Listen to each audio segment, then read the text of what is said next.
Progress. Okay, good evening. Welcome to the Select Board meeting for August 22nd, 2022. My name is Erin Underhill and I'm the chair.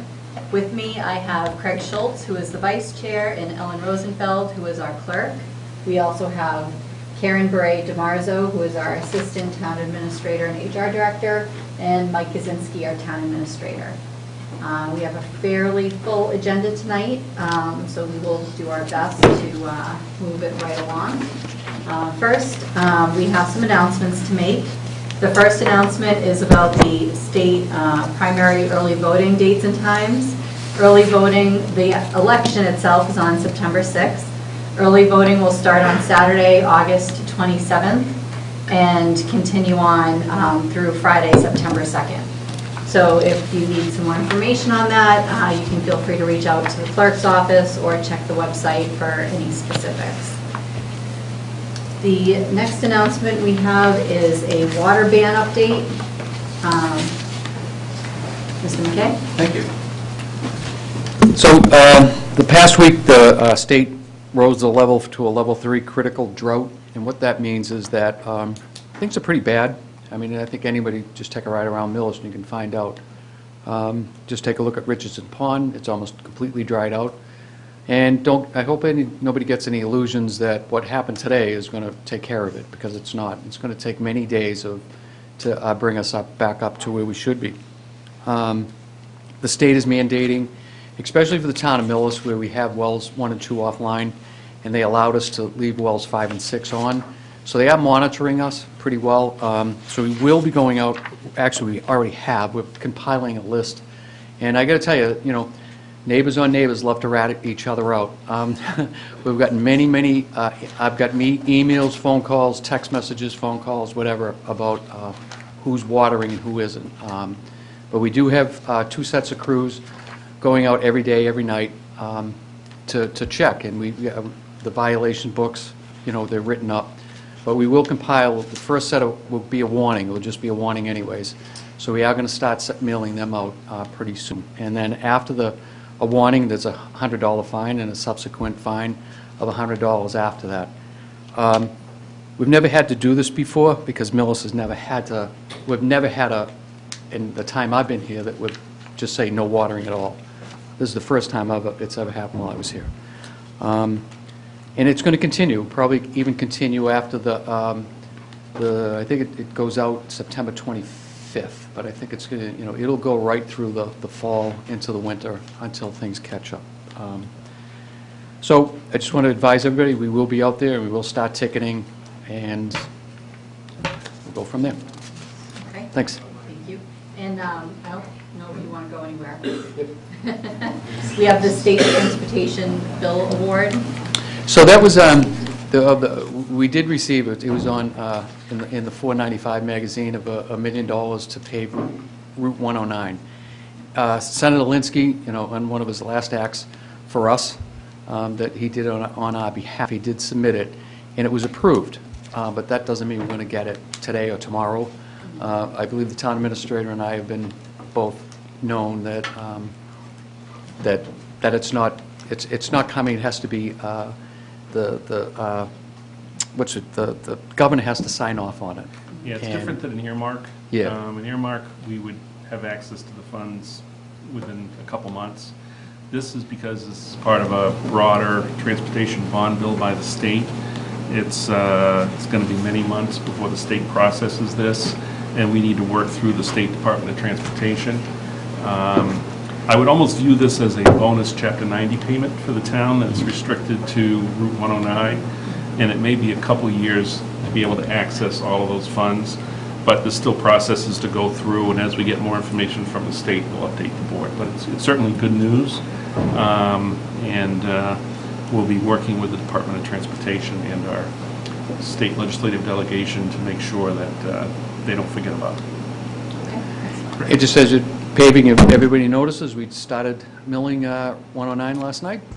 So that's the section. People asked, why didn't we go further down towards Pleasant Street? And it's just the funds just weren't there. We will get them next year. So Pleasant Street will start tomorrow with milling first thing tomorrow morning.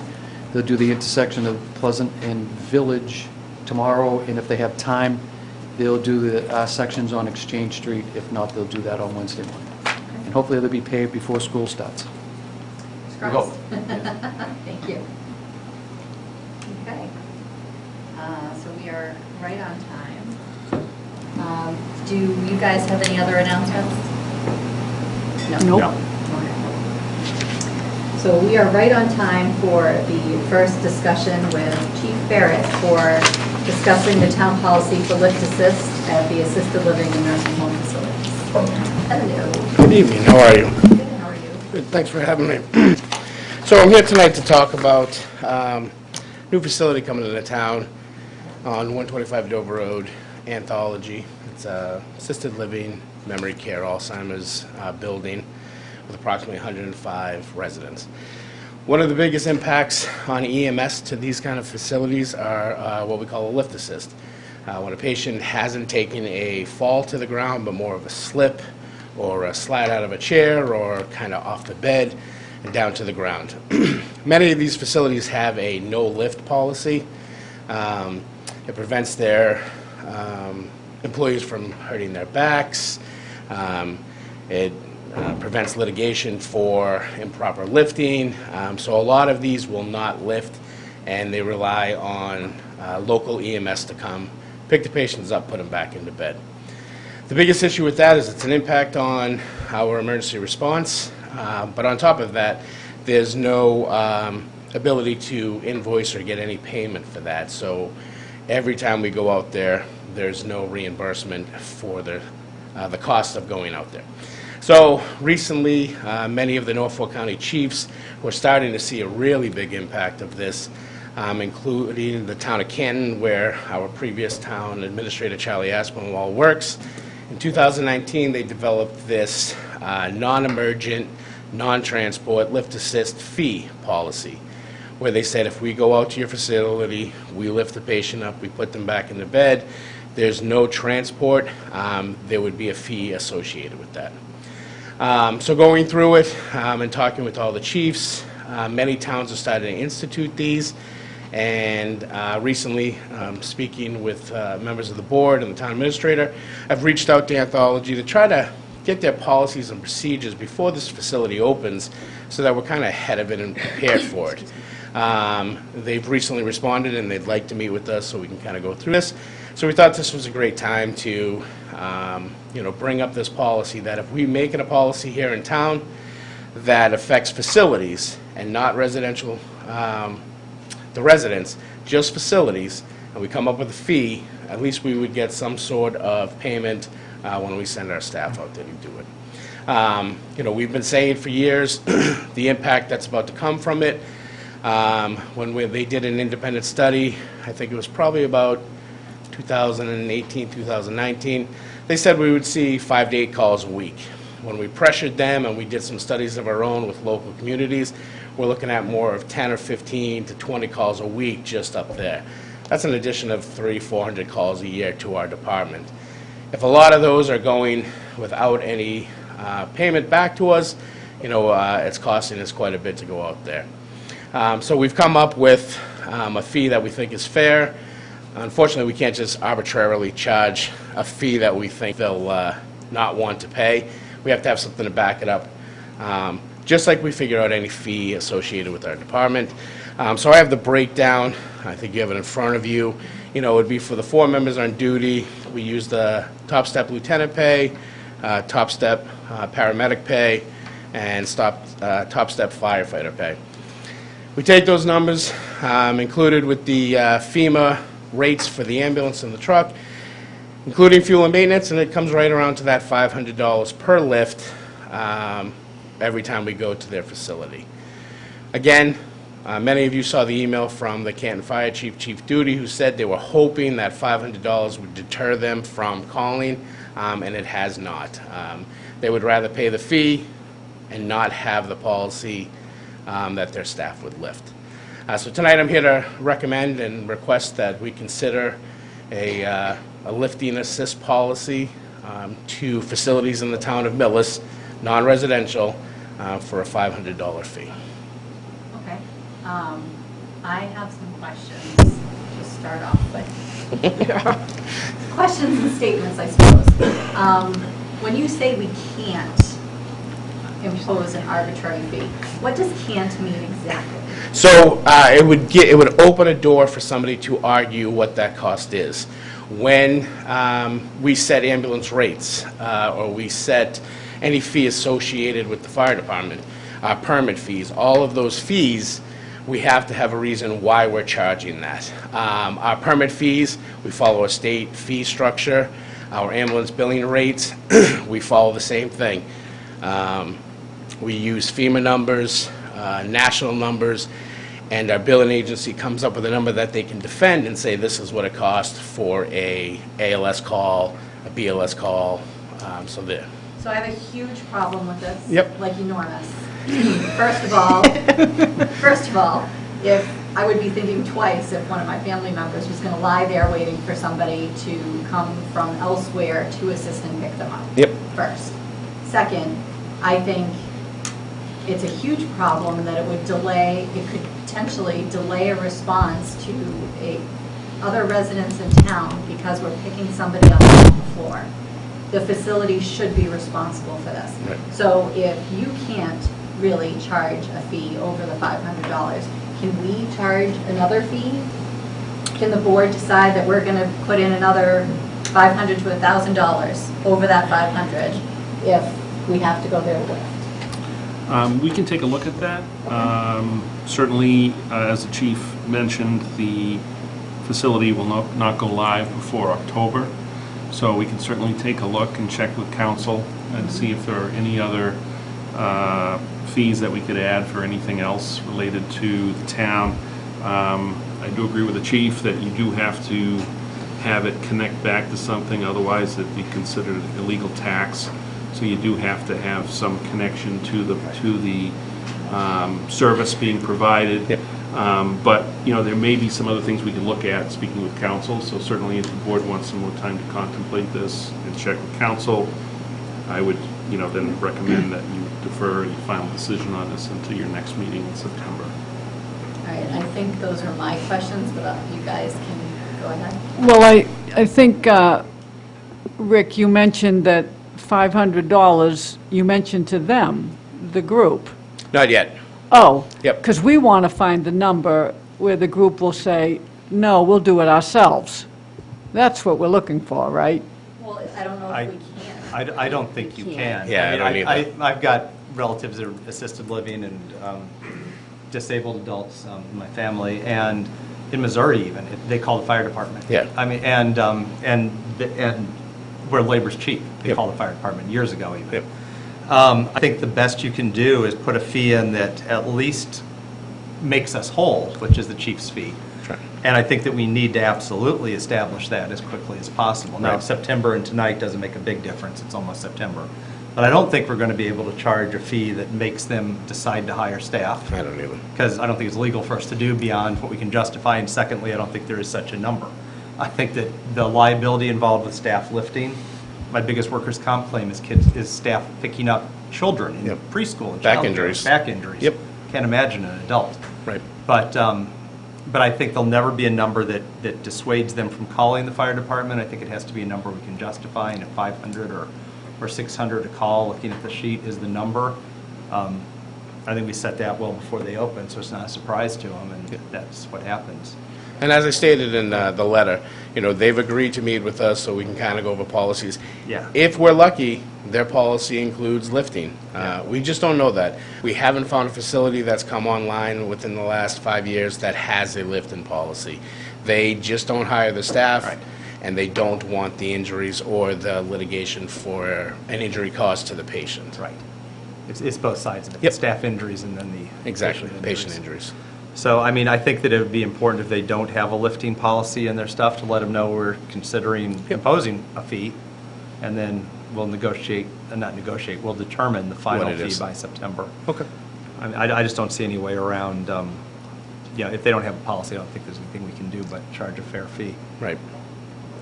Are you guys okay with deferring to September? Yeah, I don't think that puts Yes. an undue burden on it. When are they opening? They're hoping October. We were Oh, up there wow. for an inspection recently. They're pretty close. They're sheetrocked and finished, probably 3/4 of the building. Okay. So they're, again, they said they would like to meet 60 to 75 days out from opening, and that's why they'd like to put something together for the next couple of weeks. Great. So as a board, if you could consider the email that I sent you, if you want to come up with a date that we all could meet.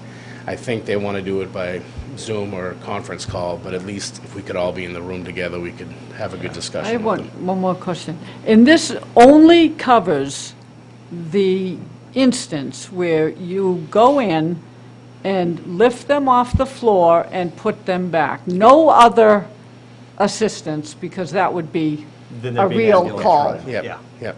And the big thing, as I stated in my letter, the concern we have, me is trying to plan the best way to have a response to it. All right, let's just send this piece, let's send that piece. Many of the You don't chiefs know. warned me, you get a call for a lift assist, and then you show up and it's a cardiac arrest or a sinkable episode or a diabetic, and now you're stuck. Yeah. And then also, you could get there with a very large patient, and now you're waiting for more people to come. And so again, our response would have to be, as a medical, because we don't know until we get there to confirm it's simply a Well, lift. then, in that case, can the fee be a range? To say, Chairman Underhill, I was going to say, I just pulled up a form here from the DLS, the Division of Local Services, and it says, "A fee must be collected not to raise revenues per se, but to compensate the governmental entity for its expenses in providing the service. This has been interpreted to mean that a fee cannot exceed the cost to provide the service." Yep. So it has to be related to Right. exactly what you're doing. Yeah, and I think the Sorry. graduated fee idea, while, I'm just making sure my phone's not going to start ringing. Because it could be that time of night.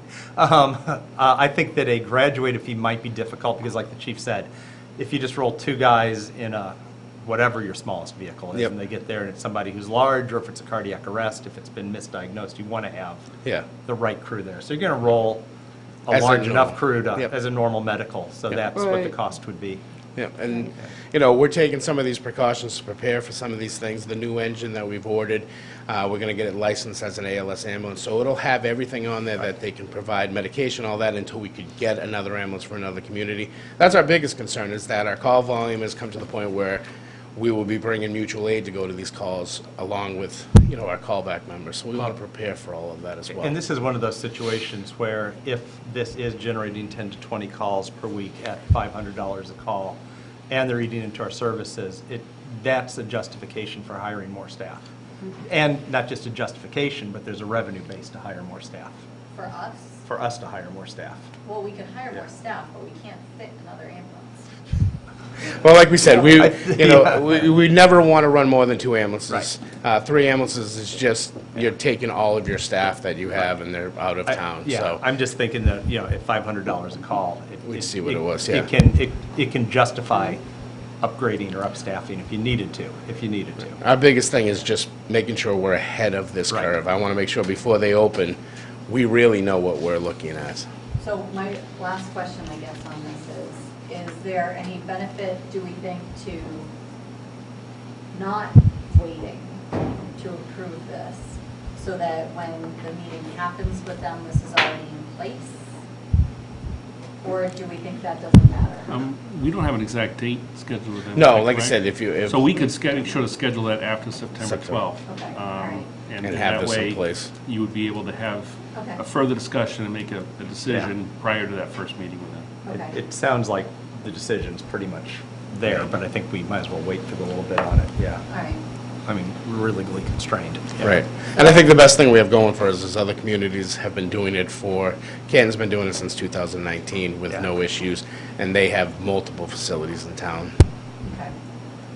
All right, any other questions, guys? Nope. Nope. Okay. In that case, I'm going to move that we defer the town policy for lift assist until September 12th. Second? Okay, it's been moved and seconded to defer the lift assist policy.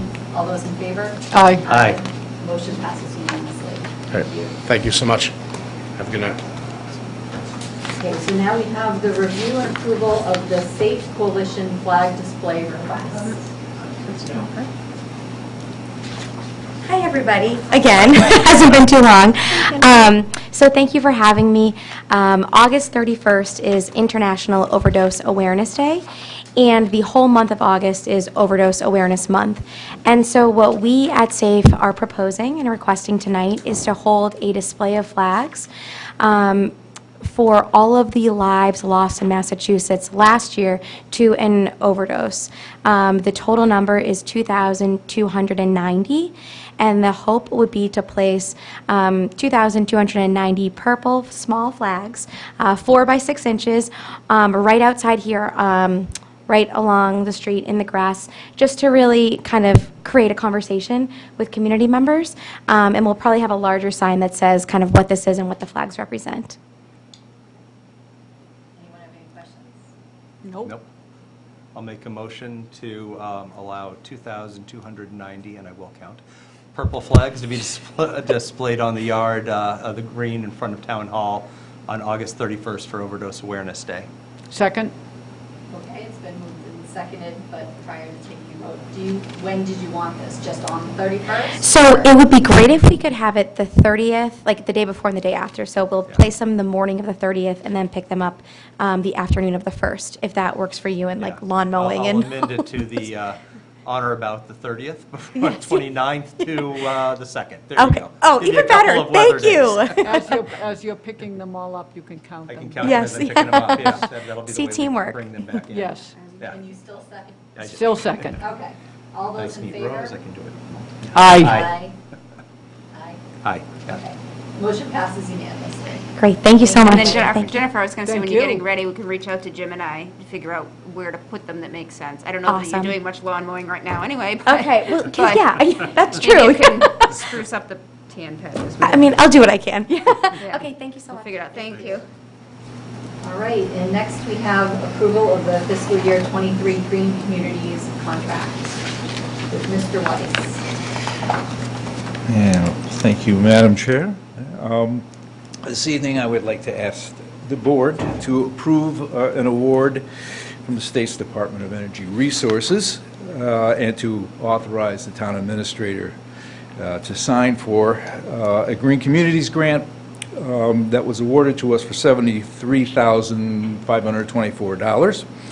However, I'm asking the board to accept a total of $70,633.04 of that award. So the grant will provide financing for for 2 projects, as we would accept it, to install air source heat pumps at the DeAngelis treatment plant and to wells 1, 2, 3, 4, 5, and 6. The grant, as we were awarded, as I said, was for 3 projects. However, one of those projects is to install interior storm windows, interior insulating windows at the Niagara facility, Niagara Hall. However, that's about a $40,000 project, and the state has awarded us about $3,000 towards that amount, and that's because of the payback situation. So we would end up having to raise $37,000, $38,000 in order to pay for that project. So we're asking that, I'm asking tonight that we would just return that, I think, $2,891.03 to the Green Communities Program. That way they can use it for other projects and continue the state's good work towards energy efficiency.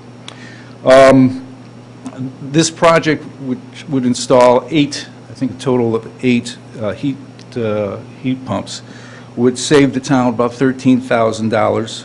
The total cost of the project is $110,000, and that's paid for by the $70,633, plus a generous $40,000 from the Utilities Mass Save program. So it would cost the town nothing to do this. This would be the 6th Green Communities grant that we have received from the Green Communities program. 5 of them were part of the competitive grant program. We received around $800,000 in energy efficiency improvements from that. So tonight, I'm just asking the board accept this amount for $70,633 and authorize Mr. Kaczynski to sign for it. I'll make a motion. I make a motion that the Select Board accept Green Communities FY 2023 grant for $70,633 for 2 energy efficiency projects and appoint the town administrator, Mike Kaczynski, as the authorizing signatory on behalf of the town. Second? It's been moved and seconded to accept the Green Communities grant of $70,633 and to authorize the town administrator to sign on behalf of the town. All those in favor? Aye. Aye. Motion passes unanimously. Great. Thank you very much. Okay, so the next thing we have is Mr. McKay for approval of DPW contracts for line painting and tree trimming and removal. Thank you. One of my many trips up here tonight. Yeah. This one will be the shortest of them all. So I would ask that you allow the town administrator to sign a contract. Actually, it's an extension of a contract that's already in place to pavement markings of 30 Riverside Drive in Pembroke, Mass.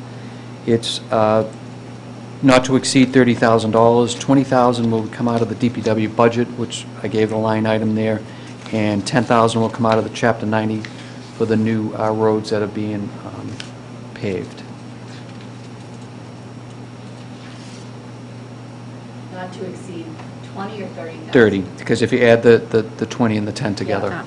Okay. Yeah, 20 from the traffic lines budget and 10,000 10 from the from the Chapter Chapter 90 90, allotment. right. All right, just double checking. Yeah, I don't have the line item yet for that, but you don't need that anyways, but Okay. that's, as long as Lisa knows it. All right, Okay. any questions? Nope. No. I'll make a motion that we award a contract to Markings, Inc., allow Mike Kaczynski to award a contract to Markings, Inc. for $30,000, $20,000 to come from traffic lines budget item, and $10,000 from Chapter 90. Second? Okay, it's been moved and seconded to authorize the town administrator to sign the contract with Markings Incorporated or Pavement Markings, not to exceed 30,000, 20,000 for traffic lines, line item, and 10,000 from Chapter 90. All those in favor? Aye. Aye. Motion passes unanimously. In the MAPC, they rejected the tree contract, so we'll be back at your next meeting. Okay. Okay? Thanks. All right, thank you. Okay, awesome. Next, we have the approval of the bond anticipation note. Scannell. Good evening. Jennifer Scannell, Treasurer Collector. Today, I am here for the bond anticipation note, otherwise known as a ban for $117,000. This is a renewal note. It was for what they call capital items, which was authorized at the May 14th, 2018 meeting. It is to be paid off in 5 years. This is the 4th year of the 5th year. The capital items associated with this note include VMB HVAC improvements, auditorium repairs, varsity baseball field, the Bobcat excavator, fire department vehicle, fuel dispensing system, school bus, ALS support equipment, renovations to the middle high school bathroom, HVAC for the VMB building, and IT data processing. So this is just a standard one-year maturity, matures September 8th, 2023. The interest is $4,375.31. And hopefully you got the revised memo this afternoon. Down the bottom, it has a suggested motion. I left 2 documents with Karen that just need to be signed after the meeting. I'll take any questions. Anybody have any questions? No. No. I'm not sure I have the most revised one up on my screen. Do you want my copy? No, I mean, I'll just second whatever's. I know. Do you want the, Craig? Oh, thank you, thank you. I mean, I have one, but I don't have the most recent. Yeah, there we go. That's way different than what I was going to say. I move that we approve the $117,000 bond anticipation note that sold on August 16th, 2022, maturing on September 8th, 2023, with an interest rate of 3.75. Second? Okay, it's been moved and seconded to approve the bond anticipation note, the $117,000 that sold on August 16th, 2022, maturing on September 8th, 2023, with an interest rate of 3.75%. All those in favor? Aye. Motion passes unanimously. Thank you. Thank you. Okay, and right on time for our fiscal year 23 stormwater hearing with Mr. McKay. Welcome back. So you just need to open the hearing Madam first. Chair, Okay, you just I'm wanna sorry. open the hearing? We will open the, we don't need a motion? Yes, you do. Yeah. Okay. Motion to open. Motion to open the meeting. I'll make a motion, we open the hearing on stormwater rates. Second? It's been moved and seconded to open the hearing for stormwater rates. All those in favor? Aye. Motion passes. Thank you. So at the water and sewer rate hearing, I was asked by one of the members to come back with what would be the cost of lowering the, from $33 to $25. And I did supply the board with an email on that. So last year, the revenues that came in invoiced was $671,352. The building units for that is 20.344. And if you reduce from the 33 to the 25, you will be in a deficit of $162,752. I would ask, I talked to the town administrator before the meeting and the assistant town administrator, if we have a presentation, I don't know if that's warrant, that you would like to get into that yet. That would explain, it's going to explain some of the, why do we need this? Why do we think that, cutting 162,000 would not be effective right now at this time in the stormwater? So I don't know how you want to handle it. I think this, he included this. I asked the right? question, yeah, and I think my biggest question was, thank you, Ellen. One of the questions that was driving it was, what's in the reserve funds for it? That's not the right word, what am I looking at? No, you're right. Capital. Yeah. Capital reserve funds? Yeah. Correct. Retained earnings is what I call it. Yes, retained earnings. What's in Yeah. retained earnings? And that's In that fund, yeah. 577,000, yep. How much is there? 577. Okay. All right. Would you like to see a pre-completion? Madam Chair, We didn't hear it so the anyway, board's but- aware, we do have representatives from Kleinfelder here that do most of our stormwater work. And there's an item on your agenda this evening regarding the stormwater contract.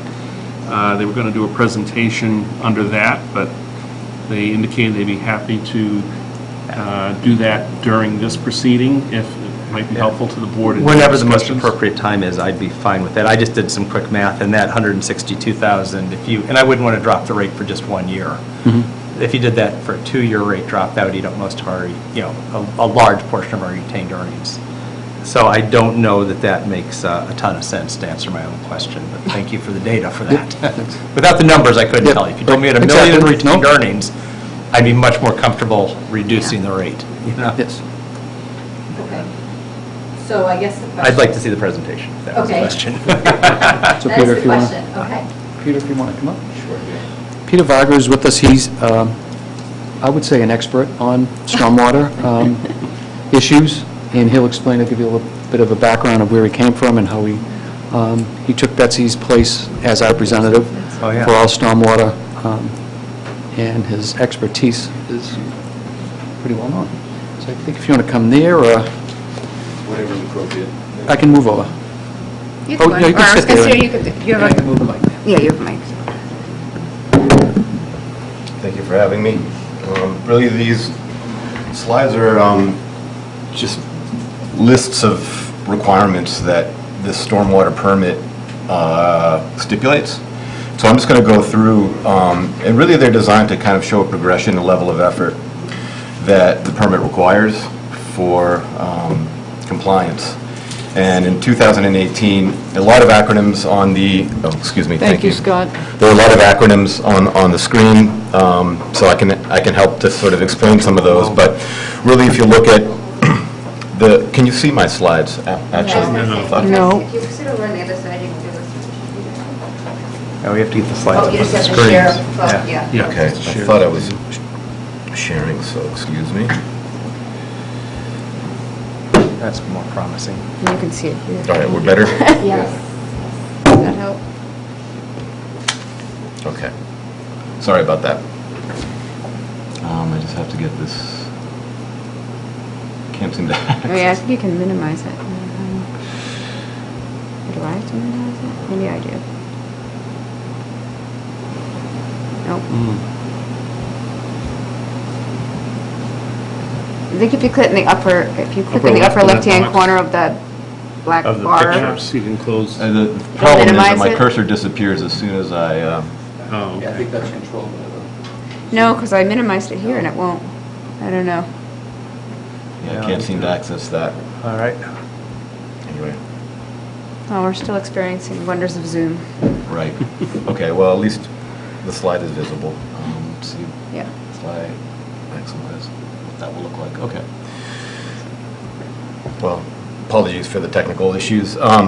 So really, the permit that we are currently implementing is a multi-year effort, and it began in 2018. We're just getting going, so there was some minimal mapping that was required, there was an annual report that was required, and presentation of the initial notice of intent to the EPA, just general information about the existing stormwater system in Millis, initial efforts. 2019, again, slightly increased requirements with the stormwater management plan that was required for Millis to actually write and publish as sort of a public outreach, and that plan is posted on the town's website. It summarizes all of the efforts that was done to comply with the permit throughout the year.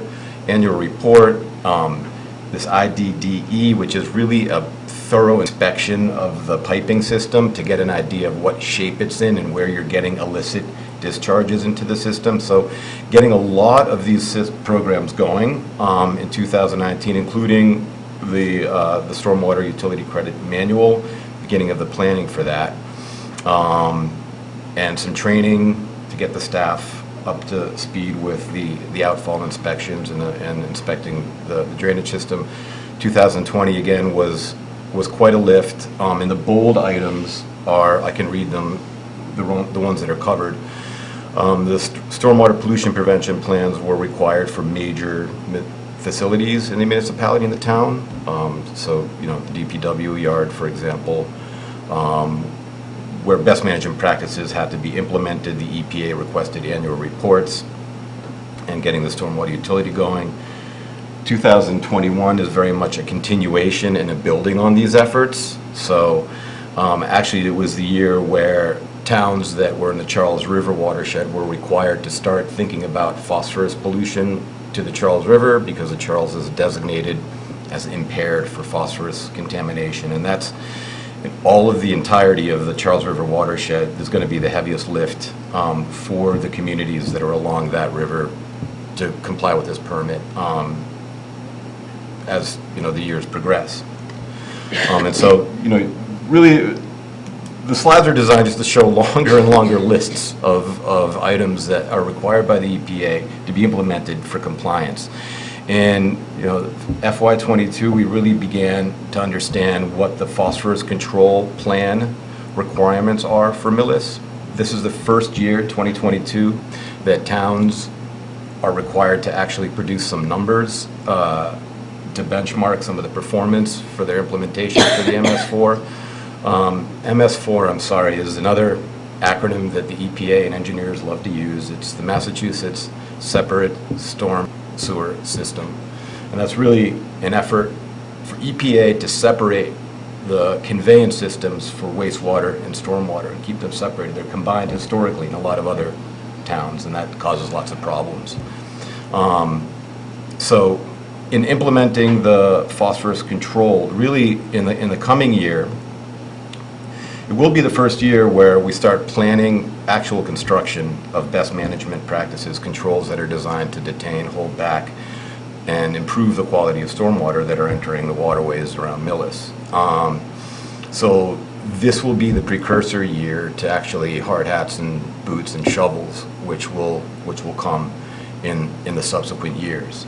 And, you know, that's what this slide is designed to illustrate, that, you know, you have all of the repeated major tasks of the previous years that you have to keep going as a programmatic effort, but we're going to be helping the town plan sort of the requirements around the phosphorus control, pollution control plan, and that will involve actually, planning physical infrastructure in the future. And so, that this phosphorus control plan is something that a lot of towns are starting to really think about. And they're towns that don't have a stormwater utility are beginning to think about actually implementing one in order to be able to fund some of this work as it comes in the future. So phase one of this plan is ending this fiscal year. Actually, I'm sorry, the next fiscal year. And you can see that there's a progressive requirement to deal with phosphorus as it enters the waterway. And here's just a quick idea of the schedule. There's a 20-year horizon on this, but there's quite a bit that is expected at the end of that horizon in terms of dealing with this one contaminant. So in terms of costs, I mean, historically, this is what the town has spent. And again, 2020 was an effort to get going a bunch of programs that were required. And since then, it has been sort of a progressive lift. And 2024 and beyond, this bar is designed to be a little bit alarming because there's a lot of, anticipated costs that are going to come into actually implementing some of these best management practices, some of these structural, devices that are designed to improve and hold back stormwater. Now those costs are going to be not necessarily all implemented in 1 year, in 2024, but they will be an increasing push, and they will be,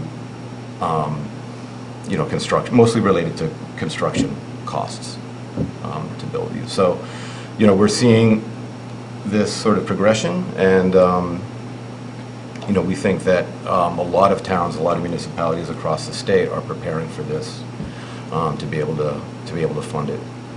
And that's the last slide on this presentation, so thank you. Thank you. Any questions on that? I guess the question is, where's the phosphorus coming from? What source? Yeah. There's lots of different sources of phosphorus. There's requirements on, adjusting fertilizers, a lot of natural material that ends up, so there's non-structural things that will be expected as part of this implementation. Next year will be, when I mean by non-structural, street sweeping, for example, is a huge benefit to reducing the phosphorus that ends up in the storm drains, so that there's natural and anthropogenic sources, human sources, pet wastes, all kinds of lawn maintenance products contain phosphorus that have to be controlled. And so there's, in addition to some of the structural things I'm mentioning, there's also the non-structural, and that has to do with, again, with just maintenance, messaging as well, so that there's public awareness around controlling some of those sources. And when you say have to construct something to stop, what would have to be constructed? What type of thing are we looking at? Talking mostly about green infrastructure projects that are designed to hold back, detain stormwater and improve its quality prior to discharging it, or preferably infiltrating it. So there are some co-benefits if you think of a drought situation like this and managing that. So it's not a building per se, it's more green space, more... Correct. Not wetlands, And also what a lot of much more urban municipalities would call buried infrastructure, so catch basins that can infiltrate certain places where there's no space for it. I don't see that here, but underground storage as well, just to hold the water back. So there's no problem with the phosphorus getting into the ground, it's getting into the river. That's right, that's right. And so typically it is dealt with very quickly in terms of vegetation uptake and transformation in the soil before becoming a groundwater issue, so that doesn't happen. And where, and are we ahead of other towns on this? Are we keeping up with other towns? Are we exceeding other towns? You're ahead of other towns in the phosphorus planning. You've done quite a bit of upfront work, and there is a suitability analysis that was made in 2017 that identified potential locations where some of this green infrastructure could go feasibly. And so we've already done quite a bit of planning And, you know, the town has been pretty progressive in its consideration of this permit. So just to bring it back to the first question, there's no place 162,000 could be cut from our plan and still keep us on pace. So, yeah. Okay. Yeah, it's going to be an increasing lift as we go. That's what I was looking at, and the reserve fund isn't, retained earnings aren't high enough to live off those for a bit. Okay, any other questions on this? Well, so you mentioned a minute ago that this we're talking 20 years out? Did you say 20 years out? And each year, are we getting more regulation to look for this, look for that? Each year, there's more implementation in terms of what is expected, exactly. Okay, so... The permit becomes more onerous, if you will.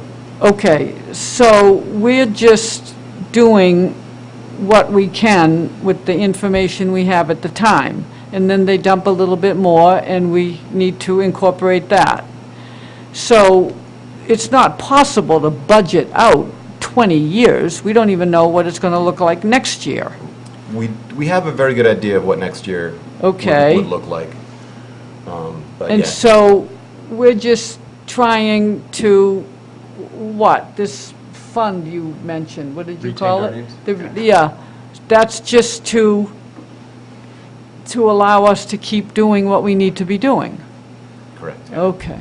And besides Correct. phosphorus coming on as a requirement, Yikes. are they going to throw, because I mean, okay, I can look at phosphorus and say, in 20 years, we have to have 100% of it removed. I don't have any idea how to get there, what Right. it'll cost or anything else, but I can at least see a target. Right.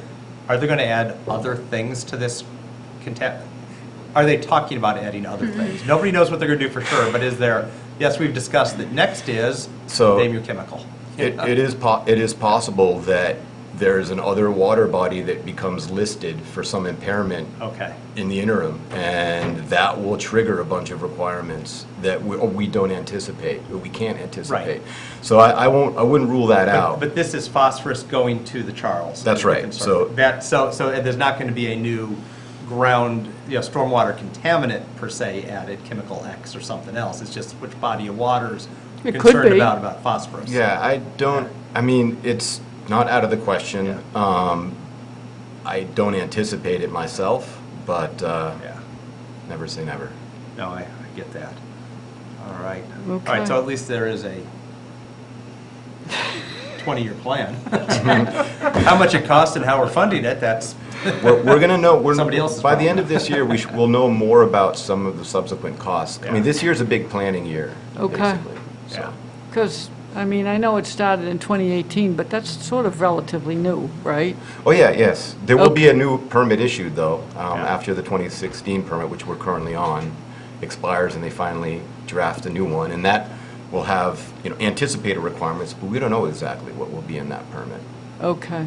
And is that 75 kilograms of phosphorus that has to be removed each year? Is that what that's saying? Roughly. That's not a lot of phosphorus, it seems like, but, It does, but it adds up quickly when you actually calculate. I get it. I mean, I'm just surprised Yeah, that it's out there. it's that small of a number. you Yeah. know? Okay. All right. Given that this is a hearing, I need to also ask if there's any public comments or questions. Okey-dokey. I'll move, we close the hearing. Okay. I'm guessing this okey dokey means. Second. Okay, it's been moved and seconded to close the stormwater hearing. All those in favor? Aye. Aye. Aye, motion passes unanimously. Thank you very much. Thank you. Yes. I think you just have to stop your screen sharing. Sorry. That's okay.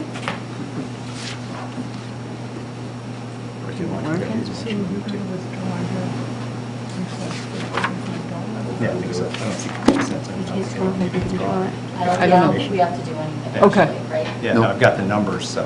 Okay. All right. All right, so we're all set. We've got that. All right. So, There you to go. close this out, we do have a contract that needs to be signed with Kleinfelder, and I think you received that. It's, every year, we put together what their role is. It was early on, they were asked for breakdowns of how many hours they anticipate working with us, and it comes to $84,000, and we have a breakdown. And that's all in the budget. That's not exceeding, and that's how the budget was actually built.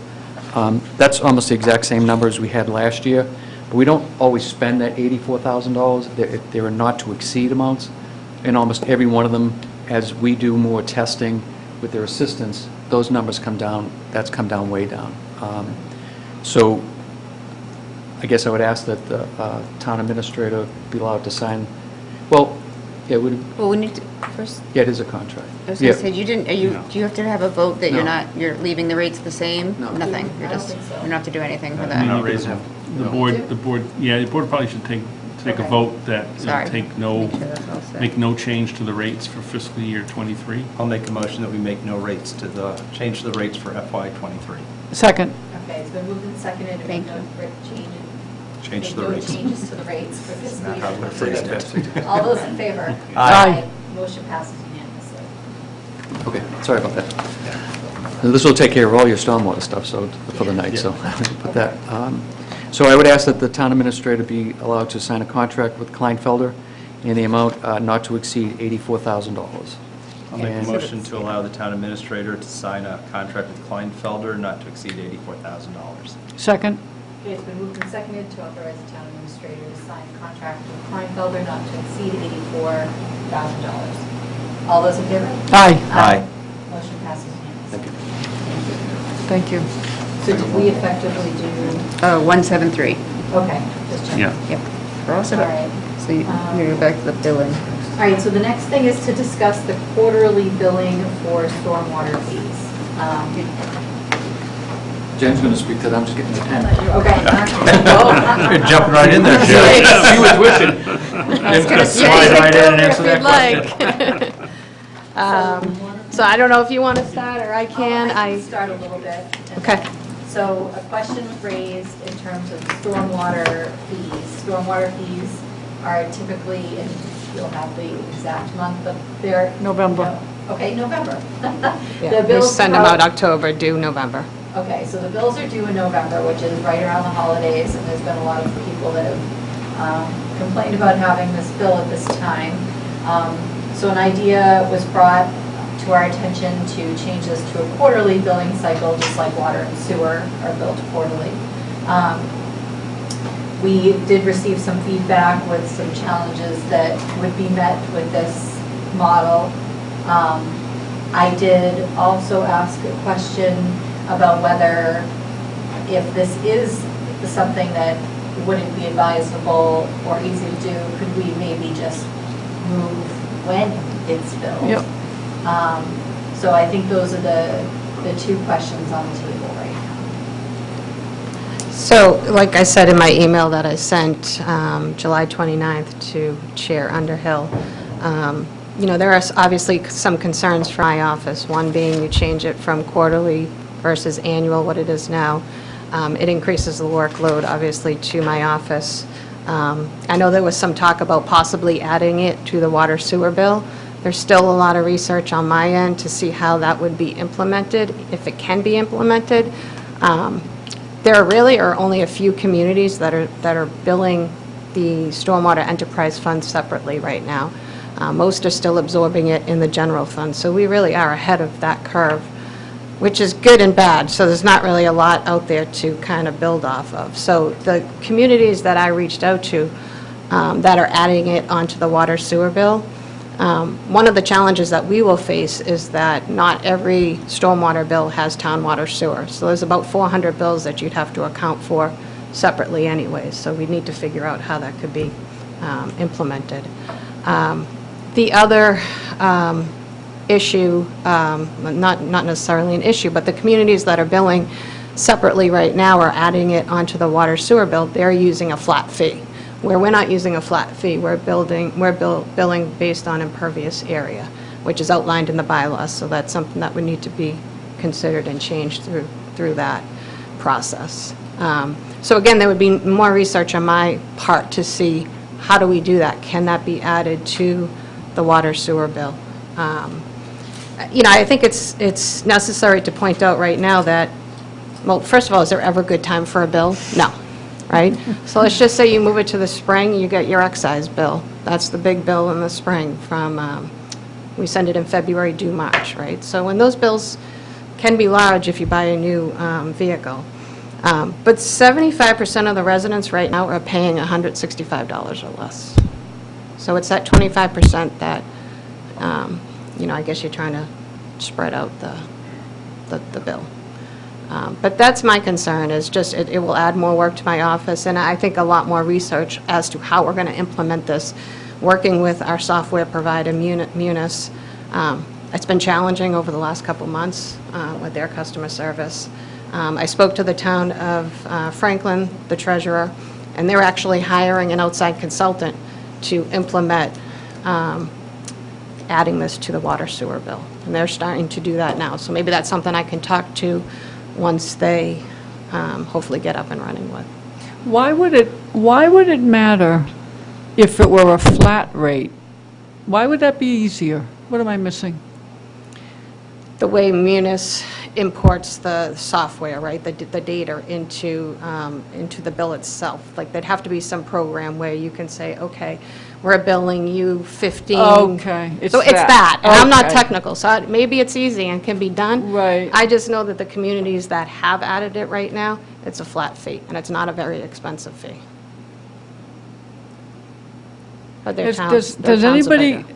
Does anybody add it to the real estate tax bill? No. No. That would require an override to Okay, add it to the tax bill. okay.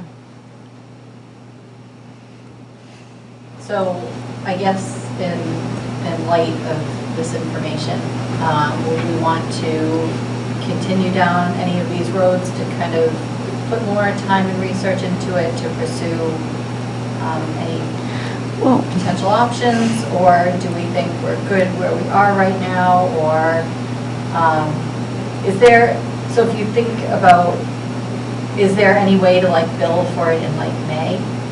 Like when's the? I mean, we can switch it. Right now, the bylaw reads it's an annual bill. So we can switch it to whatever month you think's fine, but in May you have real Right. estate. I mean, I see. Right. When, or you yeah. have a water bill. I With mean, the so- towns you talk to, the only two ways they do it is one lump sum or water sewer. Did you get a feel for a percent? There's only like 5 or 6 other communities that are doing this right now. There's not many. So it's still very... How can there only be 5 or 6? Because most communities are absorbing it out of the general fund, which is what we were doing 4 years ago. Yeah. Oh, okay. Oops. So if you But want, they're we don't. switching now. They're starting to have switch, to. and I think they're Yeah. going to have to based on, what... Yeah, this isn't going away. Right, Right. exactly. But it's just still so new, the way people are It's, funding for it. well, this is my feeling, just my feeling. She mentioned 20 years, it's probably going to be 60, because it's a government, right? Triple it. I would like to pursue looking into it a little further, maybe as more towns come online, maybe as Munis gets their act together, Yeah. I don't know. Yeah. Because it's not going away, and it may go up, and Now, what would be the soonest you'd need to know to start getting the bills ready for this November? I mean, how long do we It have can't to be done discuss this it? year. No, I know, okay, so this year's not going to no, yeah. I knew. Okay, so this year we're going for this? Yeah. Okay. I mean, plus it needs to be a bylaw change, so it needs to go to town Yeah. meeting, and now, If let's it's- just say it passed at town It's meeting quarterly. If to it's quarterly. change this, yeah. So I You're delaying would the... say we're okay talking about this for many months to come. Yes. Or years. But eventually, I think it does make sense, especially as that cost of the phosphorus goes up, and if the bill becomes steeper than $33 per unit. It's going to be a then hard it's bill. going to have to be spread at some point. And my bet would be Munis probably has some way to bring in a variable cost, because water use. Probably does, but the Yeah. module for stormwater is just so new, they're Yeah. building it as we speak. It's So- just I not get there that. yet. So I think by the time our rates get to a point where we really need it, Right. maybe we'll have a module built. Right. Yeah. Well, thanks, Jen. Okay, Thank you very much. That was thank you, good. have a good night.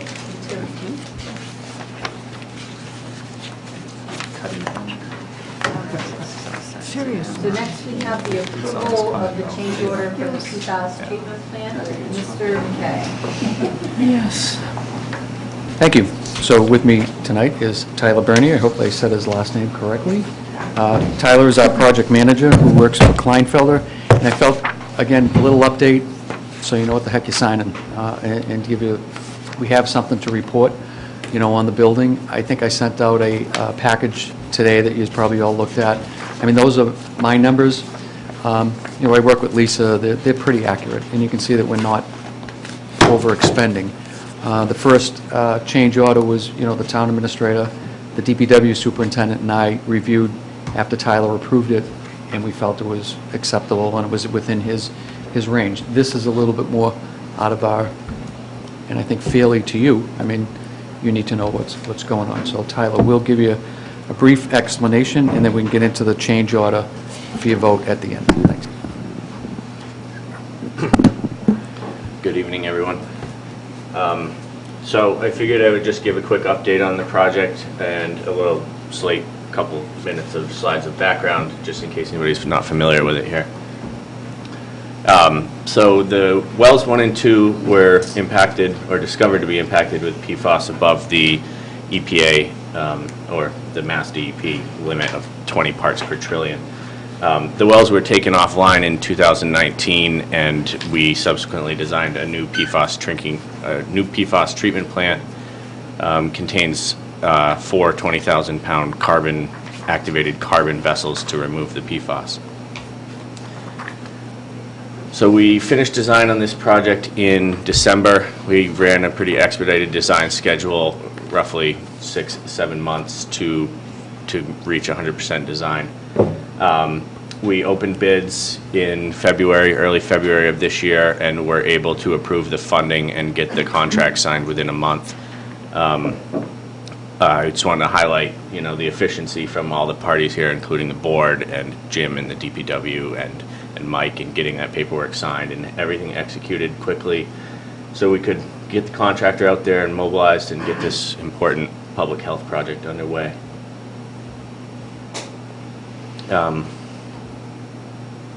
Since then, project started off in March. There were a couple of old, kind of decrepit buildings on the site that had a lot of hazardous materials in them, so we had to go in and do some hazardous materials abatement, lead paint, asbestos, some PCBs. Then they demoed those buildings once all the hazardous materials were gone, removed some existing site features like a retaining wall and some other old pavement and general site features. Did some minimal tree clearing as was approved by the Concom, and we needed to make some piping modifications to the piping that ran through the site so that we could do the geotechnical improvements in the foundation area. Once the site was prepped, the contractor came in with some large ground improvement equipment. You can see here the soils on the site were deemed to be unsuitable for a large structure that has the importance of a water treatment facility. So in order to improve the ground, we had to come in and install what they call rammed aggregate piers at the site. We did have some complications with this work. As Jim said, that's where the first smaller change order came from. There was a lot of debris in the site, old buried foundations, large boulders, old pipes, abandoned pipes that this equipment can't really navigate around. So we did have to go in and do some additional excavation work to get those obstructions out of the way. Once we completed all that ground improvement work, and they've been doing rebar for the last couple of weeks, lots of rebar tying and lots of concrete pours for the foundation of the building. They anticipate this probably take 2.5 months. So the site is not very active at this point, just a lot of rebar tying and occasional concrete pour once every couple weeks. So update on the construction budget. This is the budget that you all approved for the contract. We were able to cut down the construction phase services engineering by having Dave do a considerable portion of the on-site oversight, day-to-day oversight, and I've been maintaining good contact with him throughout the process, so that has been working out well for us. What we're looking to do today is just, I believe, authorize Jim or Mike Kaczynski to sign a change order for the $22,796, which will come out of the contingency amount shown here. That amount is necessary to modify the depth of some water piping entering and exiting the facility. It's a number of fittings. It's probably $14,000 or $15,000 in materials, and then it's 2 days of labor for the contractor to have equipment and personnel there to complete the modifications. After we finish the foundation work, the metal building system is slated to be installed in October, and then the filter vessels are currently scheduled for November, but we will see how that holds up. We've been having a lot of delays with equipment like that on other projects, but so far so good. Everything seems to be on track, and we're on schedule to complete spring 2023. So I can answer any questions. Any questions? What was change order number 1, just out of curiosity? Change order number 1 was just for a day of labor for extra excavation work to remove the Okay, just remove the debris. remove the So it wasn't debris very that they pricey weren't and all planning. that, yeah. Yeah, So- and that was below the limit, the $10,000 limit, so Jim signed that. All right. Any other questions? Now, do we have to vote to accept the change order here, or do we have to authorize Mike to accept the change? I believe you can vote to approve the change order and authorize me to sign any documents in relation to that. I'll make a motion to approve the change order of $22,796 and authorize town administrator to sign any documents related to that. Second? Okay, it's been moved and seconded to approve the change order and to authorize the town administrator to sign on town's behalf. All those in favor? Aye. Aye. Motion passes unanimously. Thank you. So just a quick, one more update. Working with Tyler, and every day he communicates with Dave and myself, as always. Dave, again, is, showing phenomenal ability to handle two full-time jobs. The oversight of this and as DPW superintendent. We've worked with the contractor, Winston. They're a good, I believe they're a good contractor. They've allowed us, when we can with our equipment, to go in and save money. There could have been a couple of other change orders, and he's allowed us to just come in and we've used our equipment just as we did with the DPW site. So we're on track, and I will update the board soon. And that what I sent you today, I'll do that more, not every month, but enough that you can at least see the funding coming through. Thank you, and Good. excellent work. Thank you. Thank you. And Tyler, you have something to actually sign? I do, Jim has. Oh, okay, good. I just want to thank you. Jim and the staff, the DPW, everything. A lot of this work, a lot of communities, as it was said, aren't ahead of this, a lot of this stuff, and we are. And it takes the work and Jim's staff to really wear many hats. So thank you to Jim and the staff and this team for really, it's putting the town's residents at first, so thank you. Okay.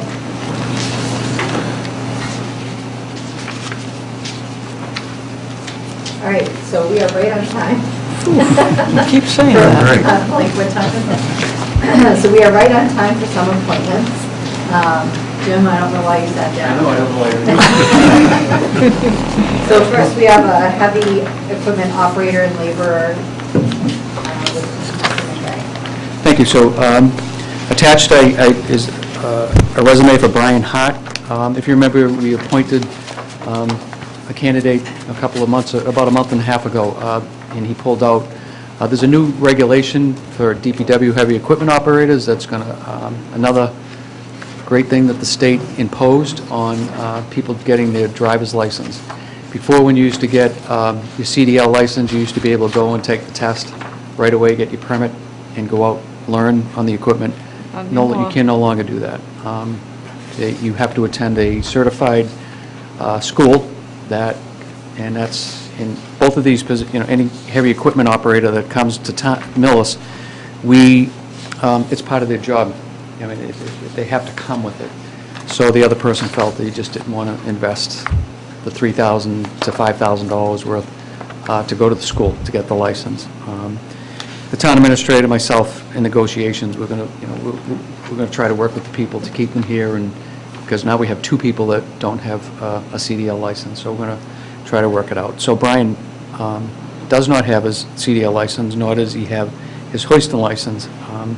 But we feel that, the candidate, he met with both of us, and we feel that, and Dave, and John Wanders, that he has the ability to take care of, he will be the transfer station operator, and he will get the license needed. So I'd ask that the town administrator appoint Brian Hart, and he has not completed his physical, so he did do his query check, so he will have to get a physical, and within 1 year, he will get his CDL B license, and within 6 months, he will get his 2B hoisting license.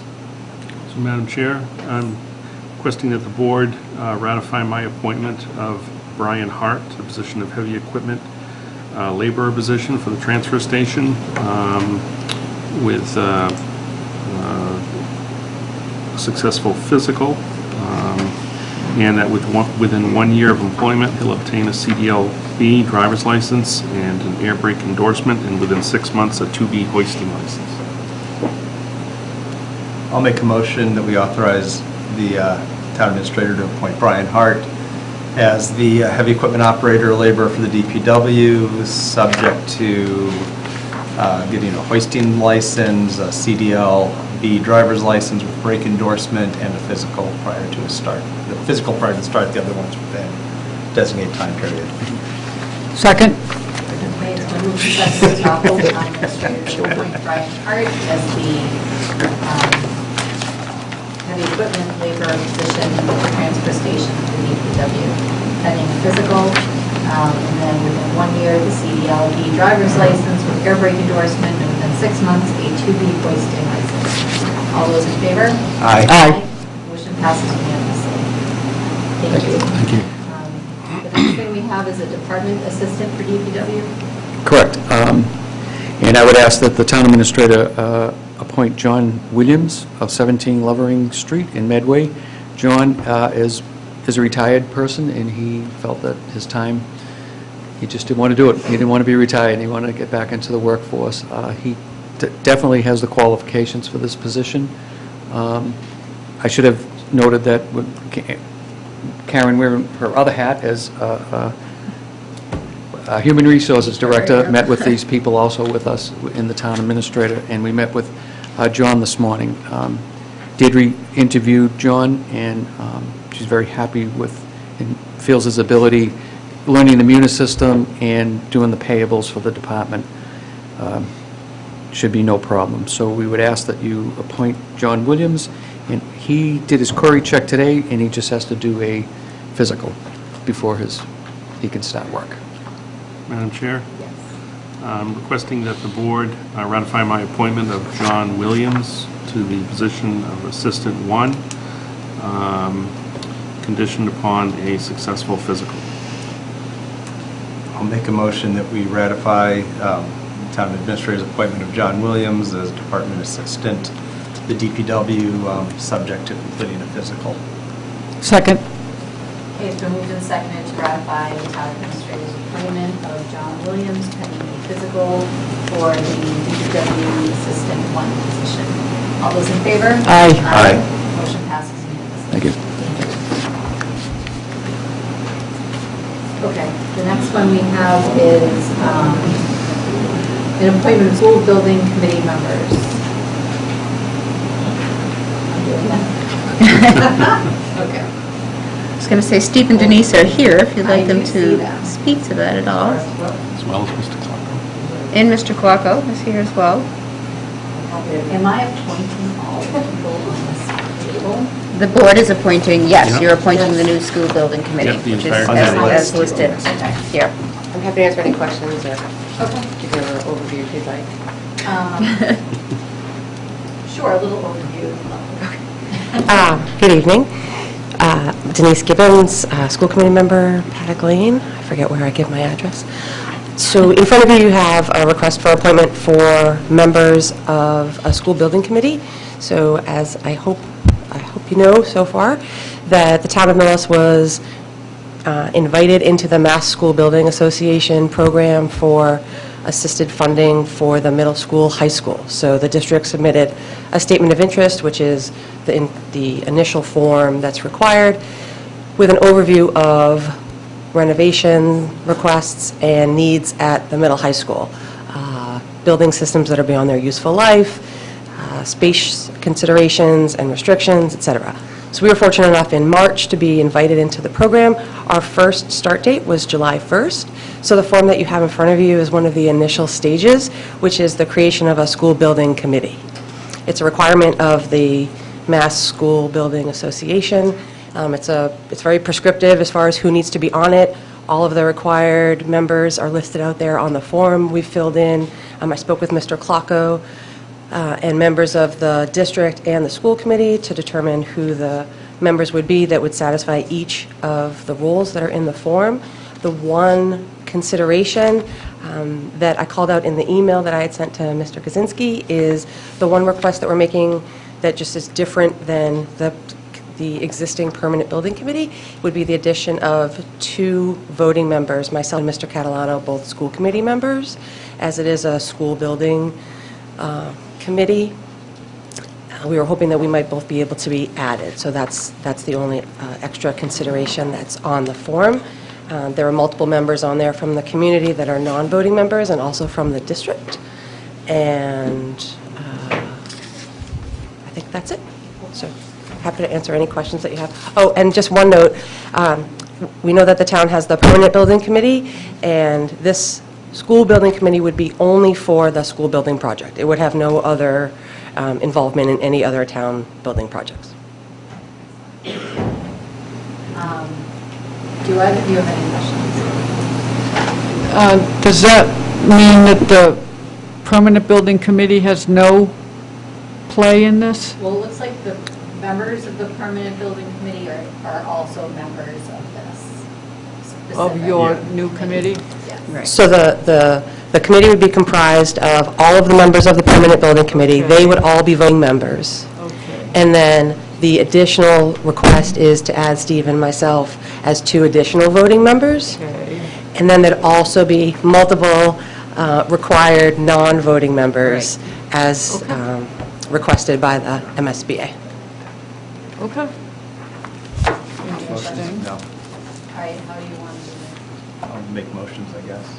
Do you have to do an individual motion for each You person? could, well, I'll want to read the slate unless. yeah, you could read the objection. slate, and you could take one vote to approve the slate of proposed members as presented. Sounds good. I make a motion that the town form a permanent school building committee made up of Mike Kaczynski as a town administrator, as a non-voting member. He's on there twice, 3 times. As a non-voting member, as local chief executive and administrator manager, Steve Catalano and Denise Gibbons as voting members representing the school committee, Robert Mullaney as superintendent of schools as a non-voting member, John Engler as director of finance for the schools as a non-voting facilities, I'm sorry, facilities. As a non-voting member, Wayne Klocko, chairman of the school building committee, again Wayne? No, as a voting member. Mark Adicki as the principal of the high school as a non-voting member. Bob Mullaney as superintendent of schools as a non-voting member. Terry Wiggin as, now we got director of finance and HR as a non-voting member. And then the permanent building committee as it exists now with Rich Nichols, Diane Germain, James McCaffrey, John Larkin as voting members on this committee. Second? It's been moved and seconded to approve, appoint the committee members as listed. For a period of, until completion. Until project completion. Till project completion. Okay, all those in favor? Aye. Aye. Motion passes unanimously. Thank you very much.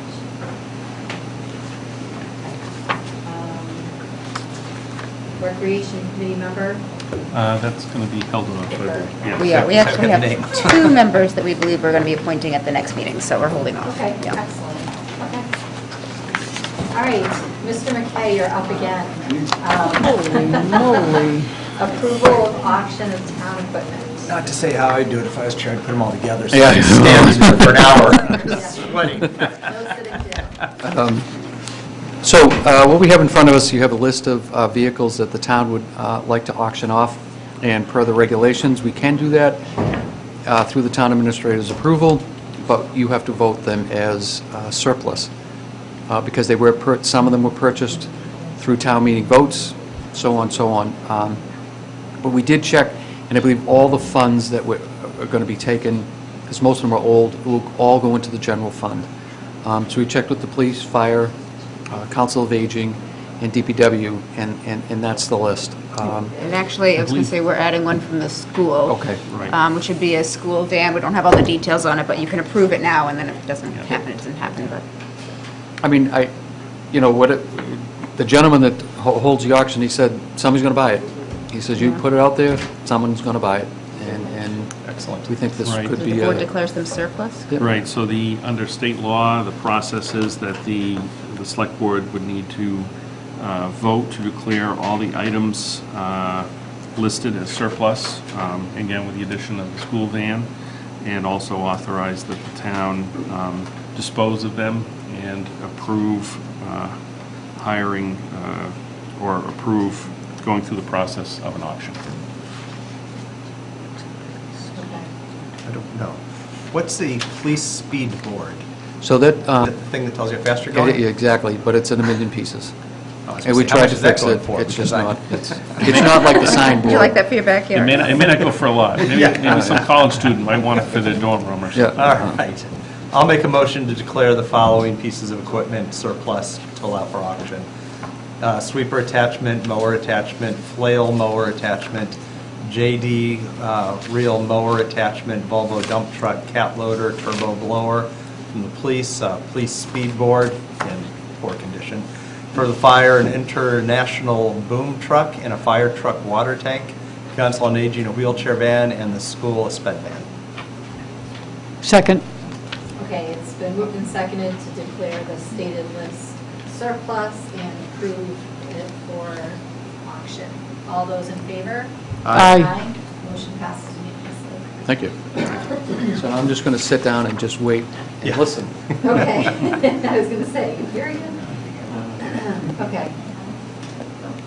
So the next thing we have, again, is to discuss the sewer recommendations for the policy. I was given another document, and I kind of put that together with the first document. And I believe it outlines really everything that we needed, because there's also a study that was sent around from GCG Associates where, reading through that, it certainly sounds like we're not at all in a good place capacity-wise. And it kind of further reinforced, to me personally at least, that the approach that we'd be taking with this sewer policy as we have massaged it to be is probably appropriate. Where,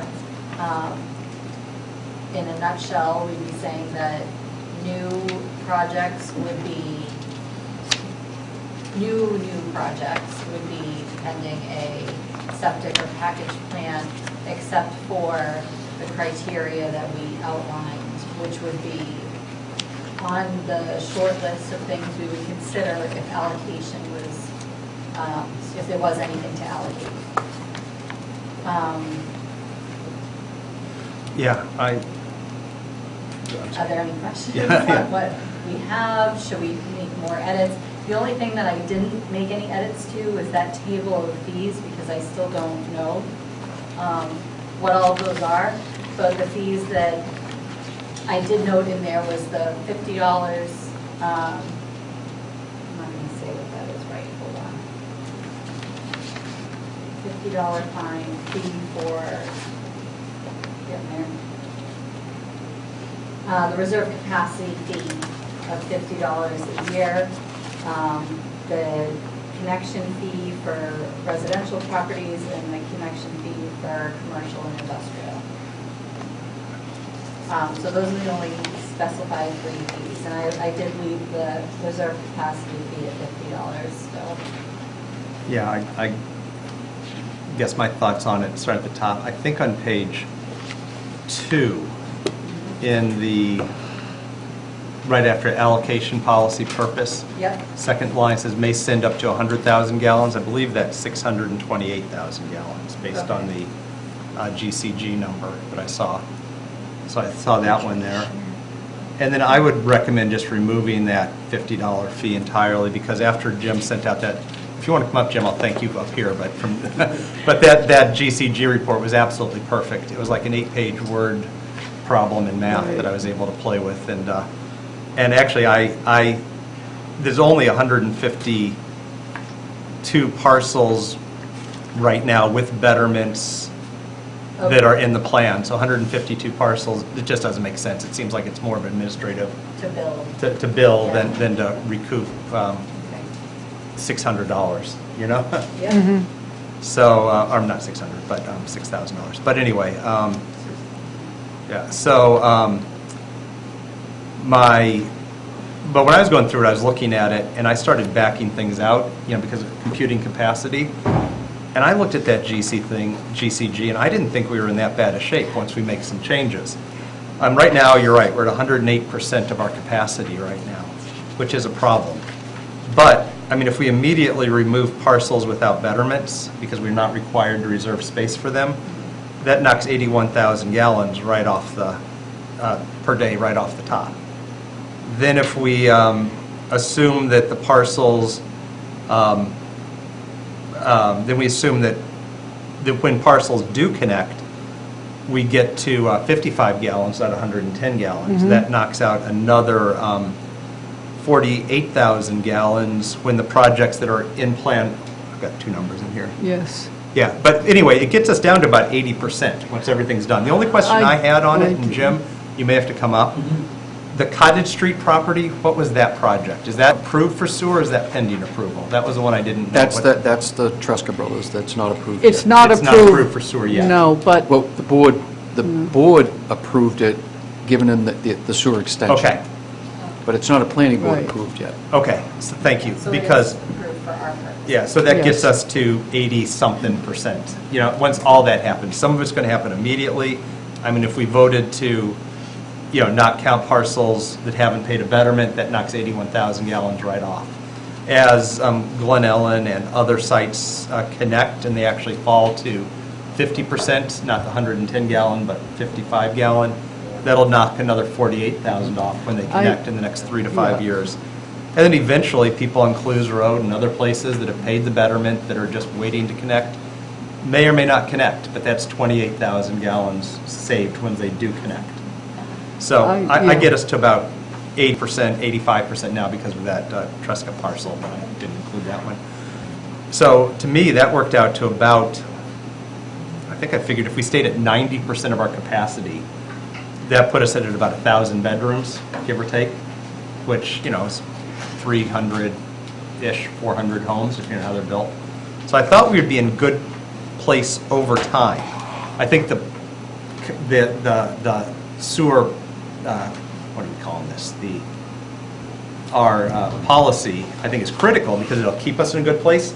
But I think as things start to connect, as buildings are finished, as we remove the parcels that haven't paid betterments, we're going to start seeing that we do have a little bit more wiggle room in our sewer capacity.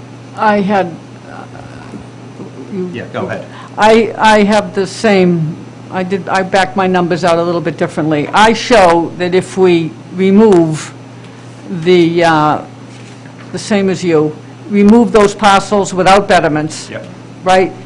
I show that we have 23% available capacity.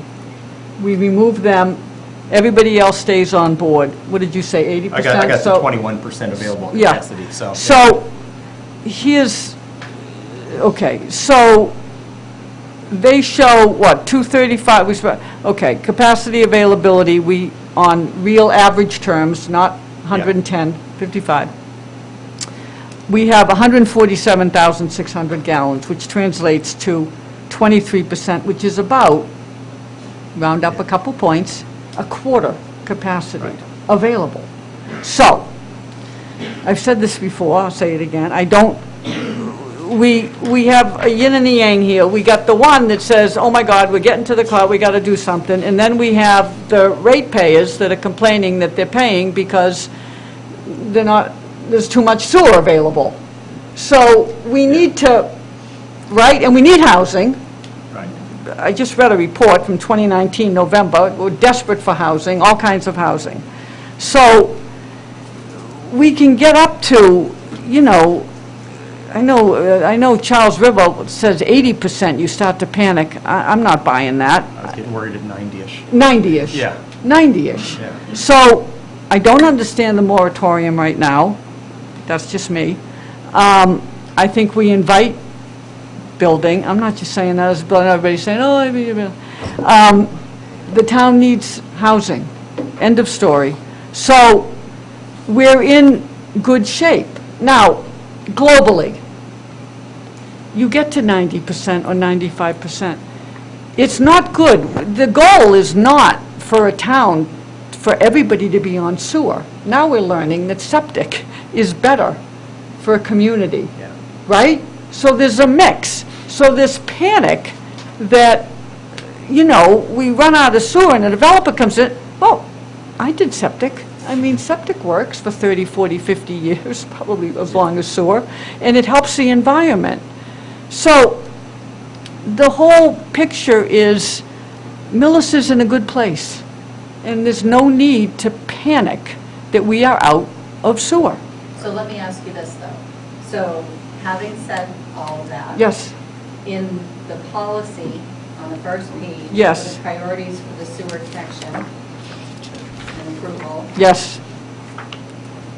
It says if capacity is below 95% of licensed capacity, connection priority will be given in the following order. Do you agree with that order? No, I agree, first come, first serve, because I'm a capitalist at heart.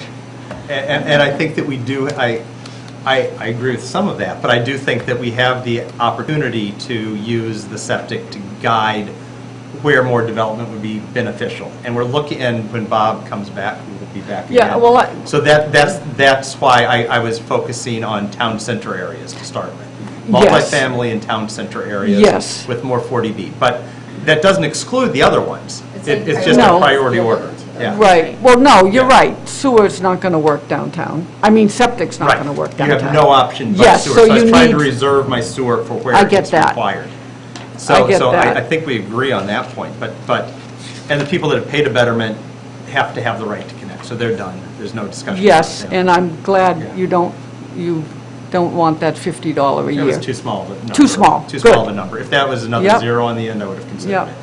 The only other piece that I'm not comfortable with, and again, people are going to say because I'm a developer or whatever, I'm not comfortable with the line in here that if a developer comes, they have to do, you have 75% affordable, and then we went to 25% affordable.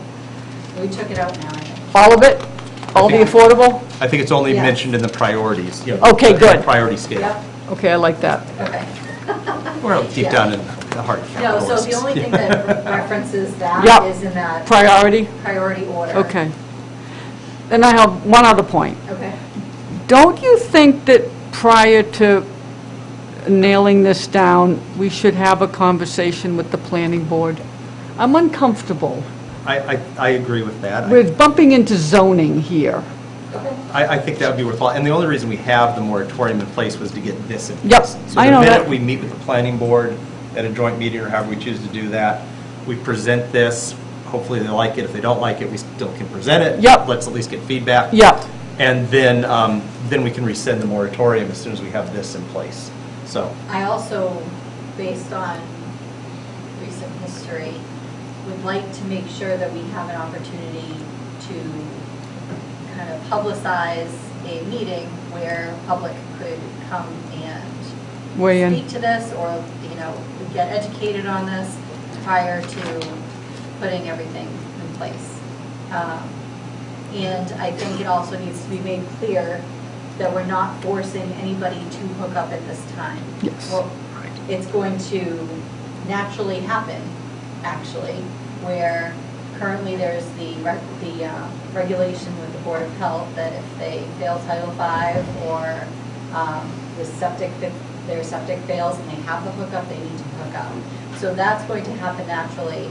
I'm sure there's other people that are choosing to hook up. So I think it's important that people know that we're not forcing anybody to do anything at this moment. Yep. And equally important, we're not taking away anybody who didn't pay a betterment's right to connect. Yep. Right. We're just saying that eventually, if there's 5 spots available and you're person number 6, you may not get on. You know? Right. Right. What I'll do with this is I'll fix the gallons per day, I'll take off that $50 fee, and then what I'll probably just do is remove the whole bottom part that has the tables of fees, because we're not entirely sure about all those. We'll have to have a conversation about I'd just those. like to make a couple of comments. Yeah, If I- go When you're ahead. done, when you, Okay, and then get that to the planning board to take a look at. Yeah. What do you So, think? a couple of things. I'm glad Ellen brought up the planning board, most importantly. As a member for many, many years on the planning board, when we sit there and we negotiate pretty much with the residents of what's being built in their backyard, we use the idea of, this is what you're going to get out of this. You're going to get this, you're going to get that, and one of them is a sewer stub. And I have to challenge, I don't know where you got the impression that just because they didn't pay a betterment, that they don't have the right to tie in. I think that when a little different than water and sewer, water main goes down the street, the water main comes off, and the town ownership stops at the curb stop, which is in the public right-of-way. When you put a sewer stub in, the sewer stub, by Millis regulations, is owned from, the sewer main goes down the street, you own it from the connection in the street all the way into your house. And that's why we purposely, when you run a sewer, whether it be on a betterment or if it's on a contractor putting it in, because he's paying that betterment. The contractor's paying, because it's not free. I mean, he's paying millions of dollars for that. It goes on to the private way. It's not in the public right-of-way. So if it's a force main, they put, a little stub, with a faucet on it. When they connect, they open it up. When it's a regular gravity-fed system, there's a little cap on the end of it. So they tie into it.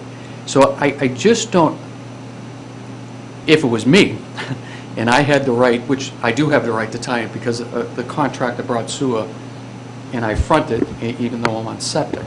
I'll talk as a citizen also now. I have the right to tie into that. I never paid a betterment. And if I'm forced with being told that, well, you didn't pay a betterment, you're not going to get sewer. No. well, They yeah. do, no. They can still have. No, sewer. they When have we the run out of right capacity, to we run tie out of in. capacity. We're just not going to withhold that capacity. But they're in that capacity. You're doing it the same as somebody that paid a betterment. And Right what now you- we are, Actually, but we're told we don't have to. but we're not going See, to. Again, I think that that's not the information when we were on the sewer study committee. We did not get that information either. That was told something totally different. We were told that they had, if the sewer ran by the house, anywhere they fronted it, they had a right to tie in, and we could not tell them. Is he missing something? Well, I think we do have to get clarification in writing from our attorney, because we're not saying you don't have the right to tie in. But even if, But we're just not going to hold that forever. I don't think you have the right to do that. I'm just advising. Well, I spoke with town council. As the director of public works, I'm just advising the Okay. board. I believe that he's misinterpreting it, because it is they own it. We, as the town, allowed, and it's under the planning board approval, that sewer stub was put on that property for that person when they were ready to tie into it. Not like, Okay. Mr. Kaczynski has. Madam Chair, ahead. just to put a little bit of background on it, I mean, I've had conversations with town council. I don't have this in writing, and I should get something in writing from council. But basically what he said is that for the purposes of reserving capacity, the town is not required to reserve capacity for those that do not have a betterment. It doesn't mean the town would not accommodate any user whose system failed or anything like that. The question becomes different if the town is actually at 100% capacity. But as the discussion has gone on about what the town has to reserve, legally has to reserve, he had indicated there is a difference between those with a legal betterment and those with just a stub. But I will get that in writing, and then that way we can further review it to see if there's questions or concerns, and take it from there. But at this point, that was kind of the differential. And again, he supported, as do I, that if anyone has a failed system or anything like that, that doesn't mean they're not able to hook in. These issues all come up as we get to 100%. These issues will become more acute as we get to physically at 100%. But again, I'll get that in writing from council. And that's the reason you want to stop at 95 or something, so you can accommodate not just Right. the sewer treatment's best practice, but those with failed septics. Right. But the reality is, with so many people having a stub at their property but not paying a betterment, it could easily become the point that even though you have that stub, we're now legitimately at 100%, and even though you've got the stub, you still can't connect even though you have the right. But I guess I would ask you, how would that only happens when you remove that capacity. If you leave that capacity for them in there, like I believe legally it should, then once you remove it, then you're going to get to the... And we were also, I can't recall when, but that's a challengeable number, that it's your actual used capacity. Anyway, but we'll get the opinion from we'll get the lawyer to sign off on it, because I had the same concerns as you, but it seems that it might be legal to do that. And then they can connect, they could be our first at a number, 100 and whatever people to connect, And the only other thing that I had, when I was reading the bylaw, in your first, I believe it's maybe your first paragraph or the second paragraph, you stated that you would use the most stringent what's on the books. I guess, how would you clarify? Meaning, what number are you going to use for, is it when I say you're agreeing that you're going to use the 110, you're not using 55 gallons. Well, unfortunately, you use the 110 while you're planning, and as soon as they hook up, it goes down to 55. So we would start with the planned 110. So, Right. I'm not saying we have 80% Listen, right now. that's what Charles River does. Yeah. I'm using 55, but... Yeah. I'm saying over time, once Glen Ellen's finished connecting all those other things, it will naturally drop to a lower number. Yeah. And until it does drop to a lower number, that's when we have the discretion of whether we connect or not, So you're still going to keep 110, that's... 110 for everybody, however we You have define to. That's what I'm it. happy with. Yeah, 110 for everybody, whoever we define it, is legally able to connect, that we have to reserve for. Right. Yeah. It's good. Okay, All right, so we'll a little more tuning, need and I to think hear we're there. from Jay. Yeah. I'll make the couple small edits we have here. Yep. And then we'll talk about this again. And send it to planning. Yeah, after we hear from Jay and stuff. Oh, yeah. Yeah. Good. All right. The next thing is to consider including the article for the senior center building project at fall annual town meeting. So this is simply a discussion on whether we want to place this on the warrant this fall or at another time, or what we choose to do. Thoughts? Do we have a letter from COA? We do in our package. Basically, if I'm reading this right, and I read it earlier today and did not bring my note with me, that they were recommending November, is that correct? Ellen? I have it. Oh, you have it. Mm-hmm. Can you read it, please, Madam Chair? Sure. The Council on Aging is severely limited in what programs we can offer due to space restrictions. What is needed is the appropriate infrastructure to support much-needed health and wellness programs, allow socialization, and provide education and training classes, all of which will positively impact the lives of our seniors. The Council on Aging has worked with the Permanent Building Committee and the Abacus architectural firm for the last 3 years exploring options for a new senior center. The Council on Aging has provided information and data on how the senior center is used now and what additional services and programs could be offered with more space and infrastructure improvements to better serve our seniors. 3 options were developed and presented at 4 well-attended focus groups with the community. Feedback showed an overwhelming percentage of attendees, 75%, wanted a new senior center, with 25% of the attendees either undecided, excuse me, or voicing they did not want a new senior center.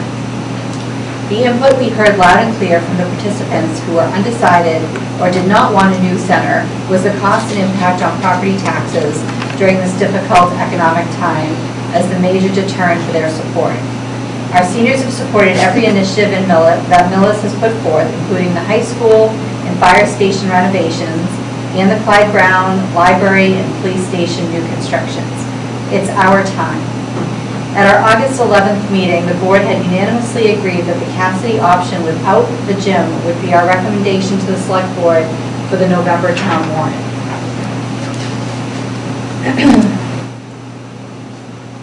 So what we have here, we've heard from the Council on Aging, who this is really for. And they voted unanimously that they agreed that this Cassidy option without the gym is their recommendation for the November town warrant. So, so the question is that what we're doing? I guess when I asked the question when we wanted it done, was it November or May? I was looking for guidance on when. November is their choice. I'll absolutely agree that not something needs to go on the warrant for the November town meeting per their request.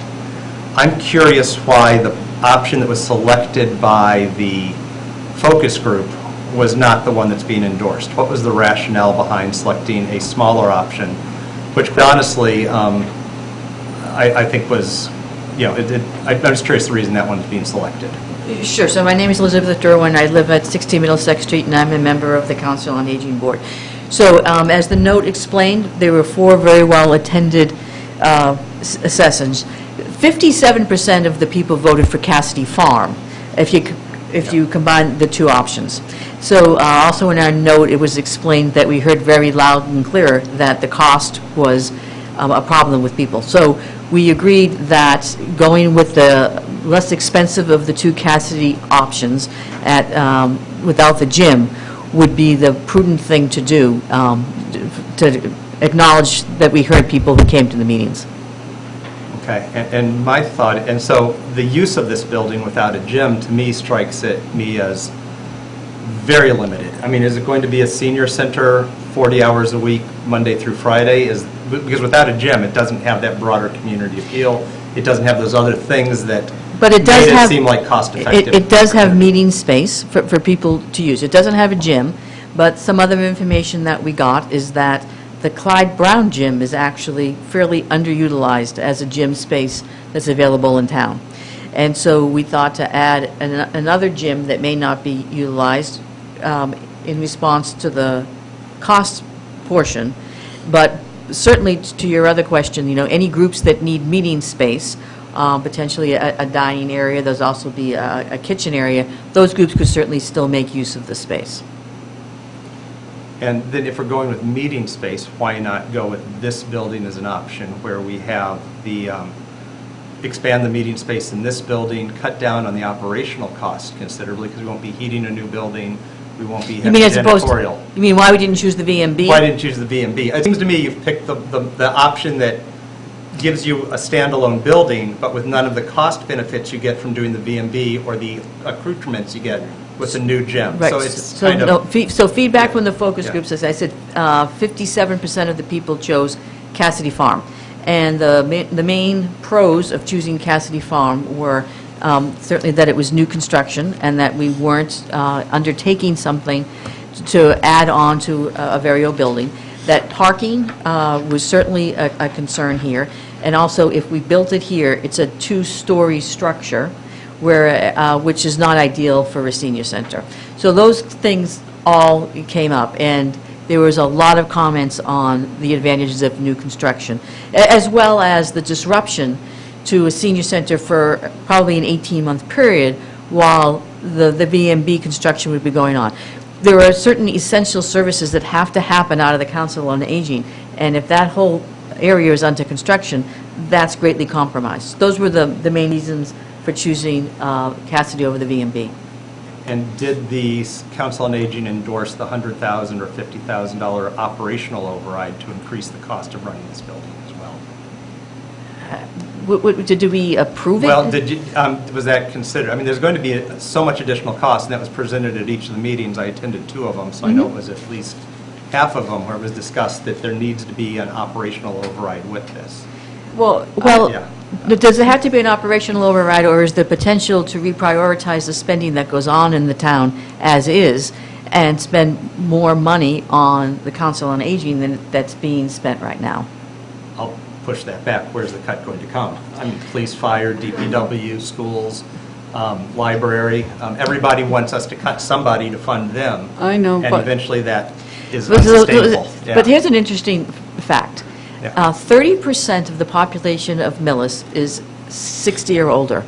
0.4% of the entire budget goes to senior issues, or the Council on Aging.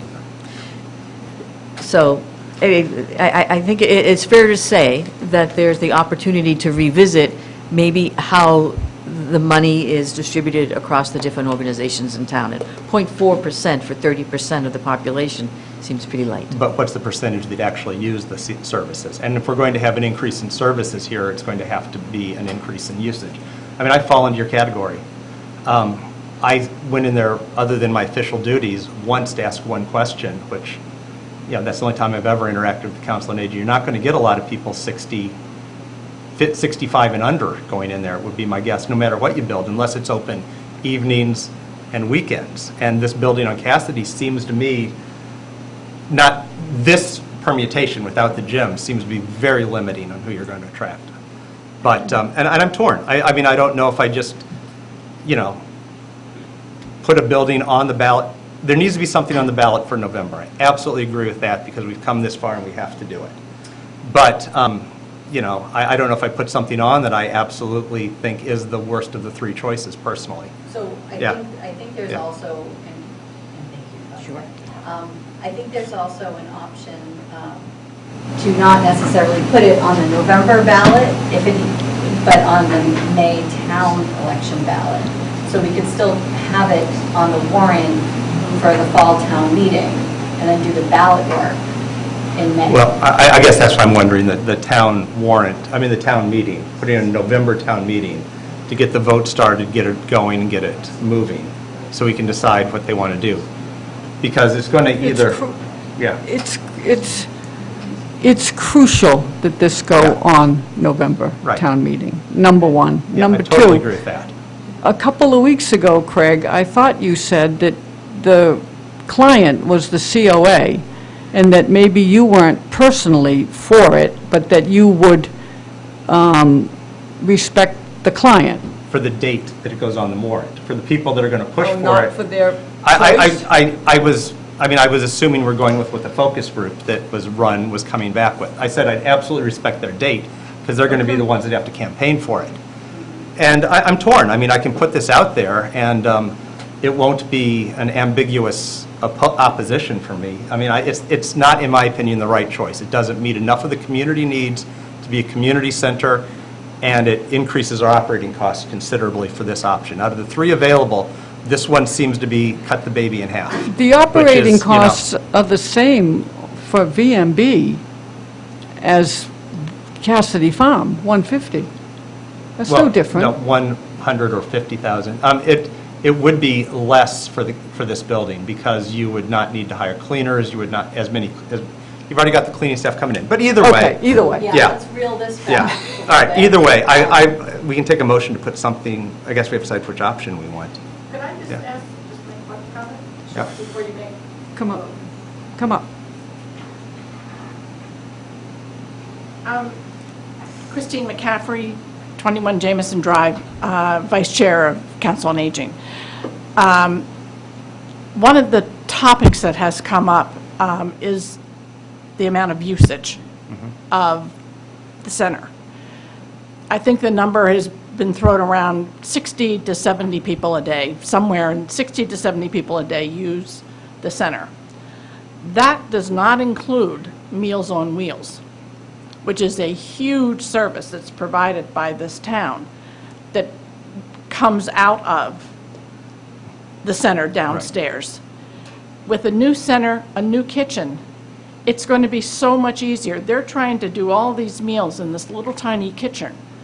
That was just that was the one point that I wanted to mention, because the number, just 60 to 70 people, just does not reflect the total usage of the senior Right. And center on I a agree daily that basis. Meals on Wheels is critical, but I think each of these three options allowed that to continue and be improved dramatically. Yeah. So there's been some really good discussion, really good points. But we need to do short. One more comment, please. Wayne Clocko, 85 Walnut Street, Chairman of the Permanent Building Committee. There is no question that the existing COA facility is inadequate. Something has to be done. Whether the voters approve whatever is put on the ballot will not dispose of the matter. If it is not approved, it will only delay it. This is not an issue that is going away. It is an issue that we will ultimately have to deal with at some point in time. The issue, as I understand it, about the Cassidy Farm option was a reflection of the financial costs on the taxpayers. The design of that building would, in fact, allow for future expansion. So in the event that there was a need, and I believe there is a need for additional facilities, irrespective of the Clyde Brown gym being available, I think future facilities at the Cassidy Farm, or here, or anywhere in town, would in fact be utilized. I would also ask the committee, the select board, to consider that, at least in my personal experience, having been in this position for 25 years now, that none of these projects that have been built that were previously mentioned would have ever been approved if they had not received the unanimous approval of the Select Board and the Finance Committee. So we're not simply asking you to place something on the warrant. We're asking you not only to do that, but to endorse it. And that is going to be a requirement for this project to have any chance of approval. So it's not a question of which one do we think is most likely to be approved. It's a question that you, as the Select Board, will endorse. Thank you.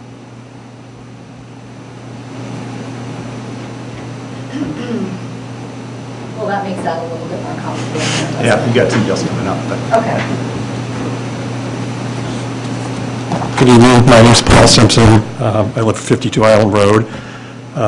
I've been a resident of Millis with my wife and my family for 30 years. Boy, time flies. And I'm now a senior by any definition, Social Security Administration, AARP, so boy, time flies. You know, these are difficult decisions, I understand that. What's the benefit versus the cost and the taxes? I've lived for 22 years at 52 Island Road, which happens to abut the Cassidy Farm property. So I just wanted to raise a couple of considerations. They may have been viewed along the way, but just to cover off on them. My understanding is the estimated cycle time to build this would be approximately 16 months.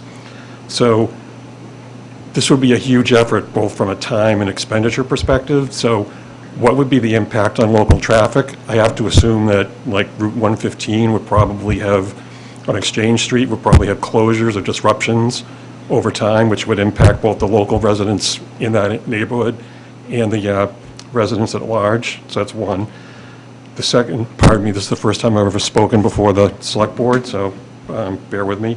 Second, I guess, would be an environmental concern. So I do know that the tests for the water levels were done this spring, and I think the test came back saying that it was buildable. I think this was a unique year, as we all know, as far as environmental and precipitation. So we've been in a drought. Those tests were done, I believe, in April or early May, around that time period. And it's been pretty dry, really, the whole year.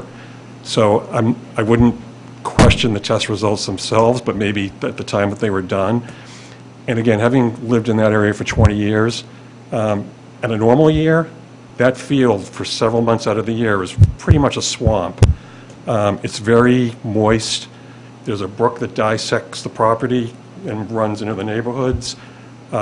Several of the houses that abut the property have to put sump pumps in because you get a heavy rain, you get the winter melt off, and it just rises rapidly. So I guess, what would be the trade-off that would be considered for that?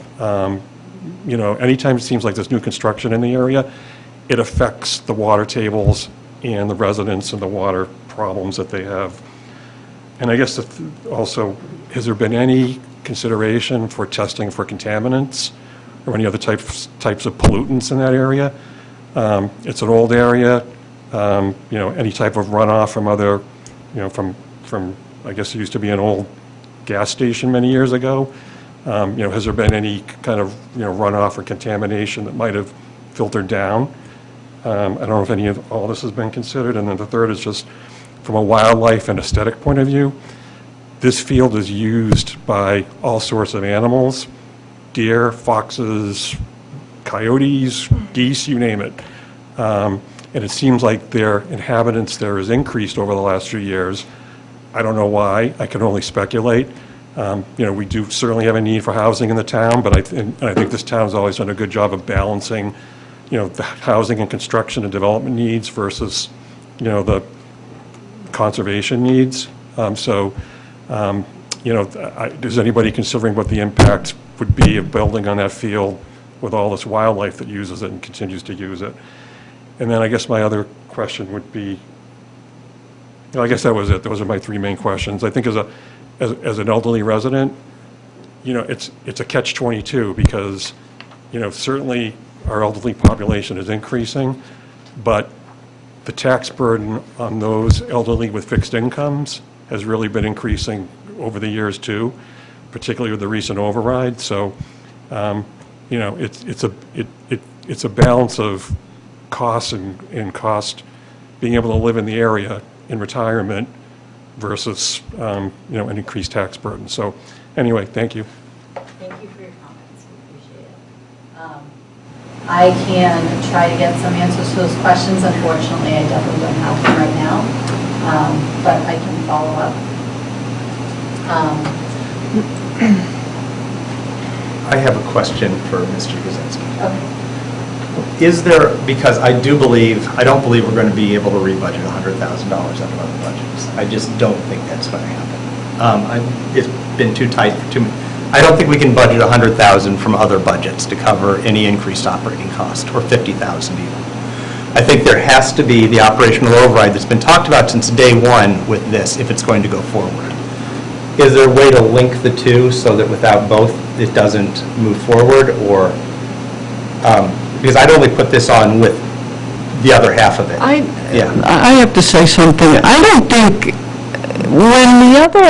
when other things come up before the board, for one, is that an automatic that we find the money at the same time and link those? I don't think that's a done decision right now. Well, every other project was a replacement project, so there was already money in the budget for the library, for the police, for the fire, for the elementary school.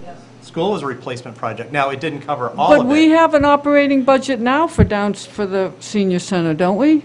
Not for a standalone building. To maintain a standalone building is what the difference is. But either way, I guess that's my concern. I think the cost of operation needs to be factored into it as it goes forward. But, I'm torn. I can vote to put it on the November town meeting. I can vote to put the one that the Council on Aging recommends on the November town meeting and let the voters decide. I mean, that's the beauty of an override. The voters get to weigh it, decide if the environmental impacts that were just mentioned are a concern, decide if the cost is a concern, and then they decide it. Okay. Yeah, I mean, I could go with that, but I personally think that we took the split the baby in half approach, tried to find something that would pass, and we haven't done that with the other projects necessarily. We tried to design a project that met all of our needs. This one seems to be a compromise that we think will pass, and that gives you not the best project. I would rather have seen going for the $22 million with the gym or the renovation of the Clyde Brown. Both of those are or not Clyde Brown, Town Hall, VMB, CM, yeah, anyway. But renovation to Town Hall, both of those are justifiable for a lot of reasons. The justification for this one is it's not as expensive. And I think it's a not as expensive building. It's going to be used for 40 hours a week predominantly, 5 days a week. Yeah, there's other people that may need meeting spaces. You have to have staffing when it's open to do that in a lot of cases. Janitorial staff at least. And without a gym, it doesn't have that magnet to be the draw. So there's reasons I disagree with this decision. But my most important thing that I said last week, or last time we discussed this, was I'll let the client decide when it goes on the warrant, and I will put it on the warrant. So I'm prepared to do that. I didn't say I'd let them pick the project, but if this is the project that they have unanimously endorsed, it seems like it was done strategically, not programmatically. I need to say a couple things. Number one, it's a $6 million gym. Overwhelmingly, the comments were the cost. A senior center without a gym satisfies the senior population. So for you, when you say that they pick something to pass, picking the gym would hypothetically be the one to pick to pass, because it would maybe satisfy other members and not seniors. So I believe, and I think they believe, that the senior center, without a $6 million, I just want to say that again, it is a $6 million gym. We have a gym in this building.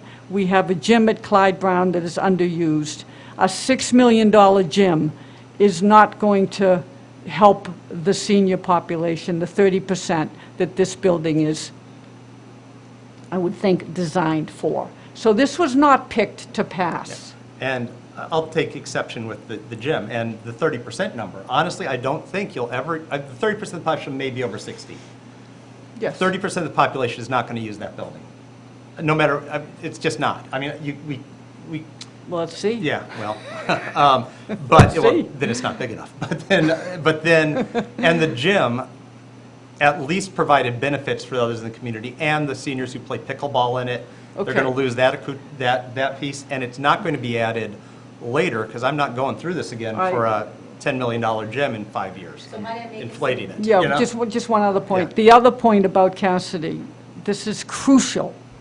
The expansion possibilities at Cassidy do not exist in this plot of land. There isn't even enough parking. They're thinking of adding, this plan for VMB was to add 16 additional spaces. 16. I can just see the seniors now fighting with you and I to park during the day when we want to run in here. The expansion possibilities. There's expansion possibilities to do tennis, basketball outside at not $6 million cost. So that's my last comment. Go ahead, Erin, sorry. So at this point, I think we are probably at a place where we could make a decision about putting this on the warrant. Yes. And I think when we get closer to town meeting, when we discuss all of the warrant items, and, you know, oftentimes there's certain ones that we vote our support on, that this discussion could resume. Perfect. Fine with that. It needs to be on the warrant. I think we all agree on that. So, So I need a motion. motion man or me? Go ahead. Oh, my God. I'd like to make a motion to support the Council on Aging's recommendation to put the Cassidy Farm option without the gym on November town warrant. I just amend it slightly. Of course you did. Can we vote to put this on the November town? I don't want to say support their plan until we vote to support their plan. Oh, okay. Yeah, so if I'm fine with the motion to put this on the November town warrant for the to whatever project it was, the Cassidy. without the Cassidy gym. Farm without the gym. Yeah. Yeah. All right, it's been moved and seconded to put the Council on Aging's recommendation of the Cassidy Farm Senior Center without the gym on the fall town meeting warrant. All those in favor? Aye. Motion passes unanimously. So that will be on the fall town meeting warrant. At this point, do we need to discuss it going on the ballot, or do we do that at a later date? I Yeah, can put ma'am. on the 9/12, sorry. Yeah, Madam Chair, Yes. so you do not have to decide tonight. I do recommend, if you do plan on putting it on the state election ballot on November 8th, that you would need to make a decision at the very latest on September 26th. I would recommend the 12th, but at the very latest, the 26th, in order to meet the timelines involved with that. I have spoken with folks in the town clerk's office about that, as well as town council. We do have to have the question to the town clerk's office at least 35 days prior to that election. In addition, it would be a separate ballot. It would be, and there would be some additional cost to that, approximately $3,000 to $5,000 in costs was the rough estimate.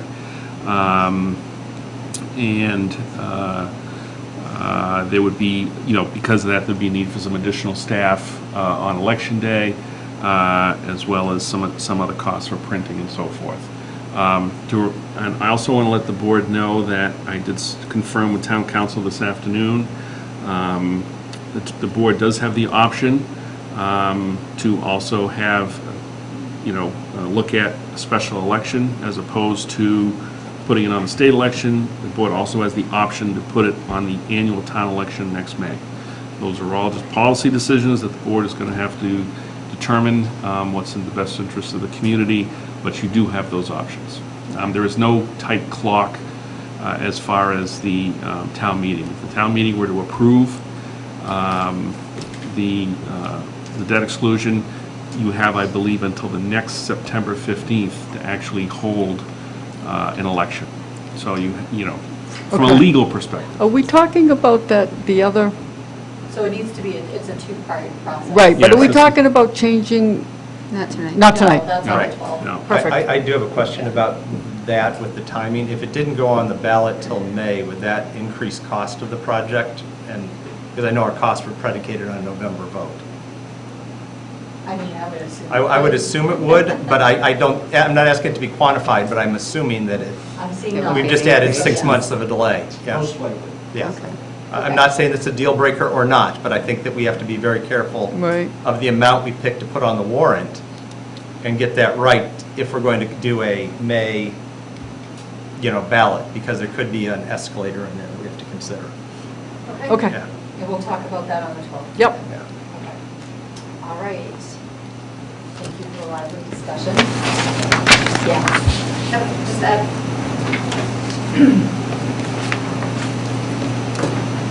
Again, Christine McCaffrey, now I'm talking as the election warden. I've got a different hat on.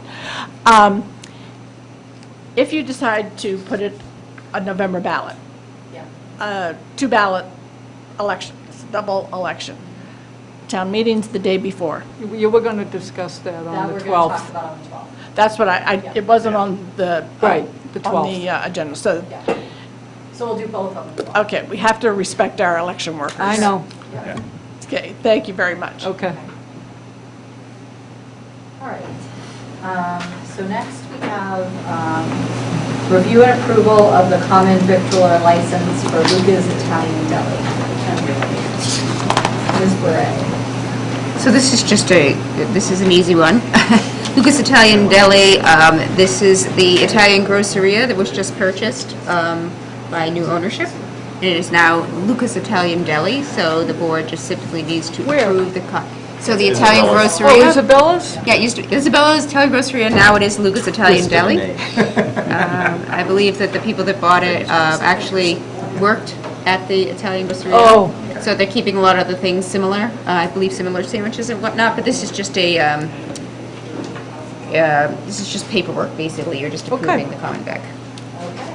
We like paperwork. I'll make a motion that we approve the common vic license for Lucas Italian Deli, Italian Deli and that's for the remainder of 2022. for the remainder of this year.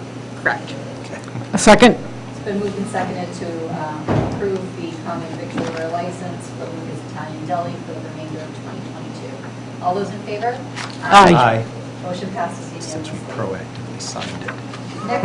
Next we have the Gotta review approve it, right? Hickory Hill subdivision road acceptance request and refer to the planning board. Mr. Kaczynski. Madam Chair, in your packet is information from Dan Merrickin of Legacy Engineering in regards to the Hickory Hill subdivision street acceptance. Based upon this submittal, I am recommending that the board vote to accept this submittal and refer it to the planning board for review and action. Okay. I'll make a motion to accept this road and refer to the planning board for further action. Second? It's been moved and seconded to accept the road request and refer to the planning board for Hickory Hill subdivision. All those in favor? Aye. Motion passes unanimously. And I believe that's going to be on the 12th, I want to say, of September, if anyone's interested. Oh, the same night as They're- ours? I'm not particularly interested. Yeah, it might be. Or Okay. Yeah. It's close to it, but they're going to do the full review. All right. Okay. So the next thing we have, once I get through all these pages, is vote to approve the changes made to section 72 of Mass General Law 54 regarding police details and elections. Yes, Madam Chair, new Mass General Law, Chapter 54, Section 72 was recently approved by the legislature, which requires the select board, rather than the person in charge of the police force, to detail a sufficient number of police officers or constables for each polling location. And again, in your packet is an email from Kathleen Smith, from the Assistant Town Clerk, asking the board to move to approve a sufficient number of police officers, but not less than one, at the polling location at every election therein, to preserve order and to protect the election officers and supervisors from any interference with their duties, and to aid in enforcing the laws relating to elections, as required by Section 72 of Mass General Law, Chapter 54, which was changed in Section 13 of Chapter 92 of the Acts of 2022. And further, to move to designate the police chief the authority to assign specific police officers according to scheduling and availability, and the town clerk will advise the police chief on the location and time the officer or officers are needed. Do we, yeah, I'd like to make, yeah, so moved, yeah. We could have added Second. anything for the day. It's been moved and seconded to, Yeah. as stated, It's very vague. approve sufficient number of police officers and Yeah. therefore, Except the new law. There you Yeah. go. all those in favor? Aye. Aye. Motion Thank you. passes. Yes. We could have added. So does Chief Safai get to set those details, or the select board? I'm confused. No. Well, the state law now requires the select board to make a determination on the proper stationing of police officers at the polling locations, and every town deals with it differently. And at Millis, the select board has just basically deferred the specifics of that to the police chief. Yeah, I Just think, delegated. yeah. No, I'm not, I'm just, it's always been a chief, so You'd have to ask the state legislature why they... I'm not gonna ask the state legislature, no offense, thank We will you. still defer to the chief, for sure. Okay. All right, the next item is to approve and sign the September 6th election warrant. Thank you, Madam Chair. In your packet is the warrant for the 2022 state primary. Within that is listed all the officers, elected officers of the state. And as you do every 2 years at this time, asking the board to approve the warrant for the state primary as presented in your packet. Make a motion to accept the warrant for the state primary as written. Second? Been moved and seconded to approve and sign the primary election warrant. All those in favor? Aye. Aye. Motion passes unanimously. Thank you. Um, Did we? Yeah. Do Do you guys have any board and committee liaison updates? I do not. Capital Planning Committee met. We discussed whether they, as a committee, should or should not take a position on override issues like the school or the things that are outside the normal capital needs, because and we haven't reached a decision. But the argument is, when you're arguing between a Scotch Air plaque and a DPW truck that are going to be paid out of general funds, there is an equity, or you can look at the two of them under the same budget areas. You can say which one is more important. But you say a $20 million senior center, it's not in the normal operating budget, it doesn't fall into the normal recurring capital. Should they or should they not be taking a position on that? Clearly informing the voters of what's coming is important to do, but should they as a committee take a position or prioritize that in the general list of things?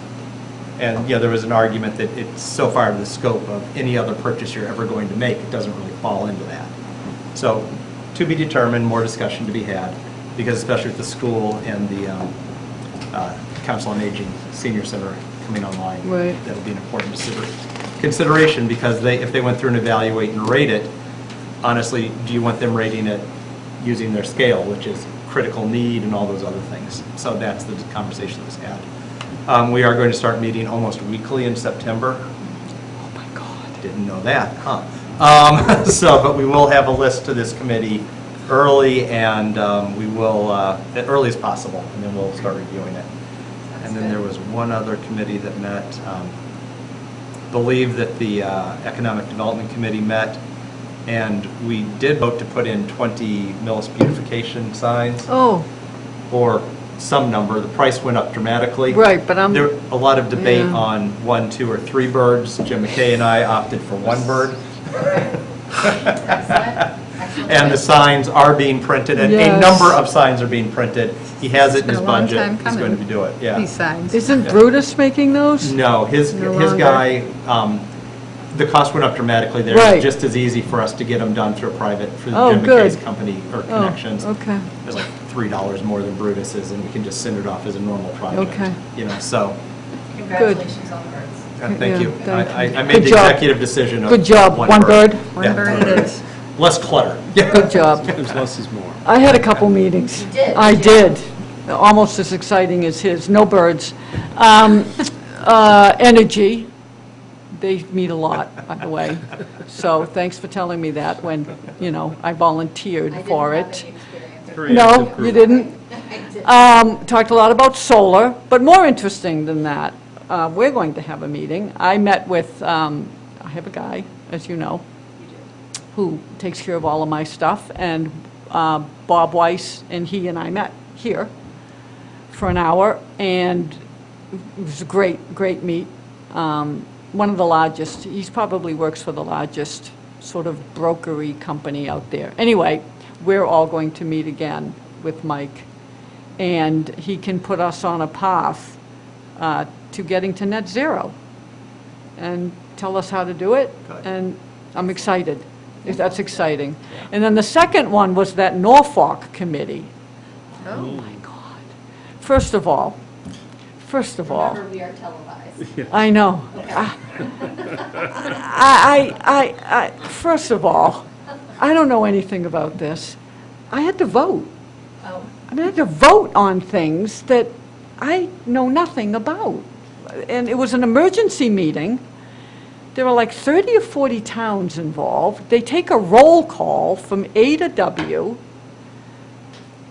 It was stimulating. Or on Zoom? It was the whole meeting was about authorizing them to move money over to like an operating account so that they could spend it.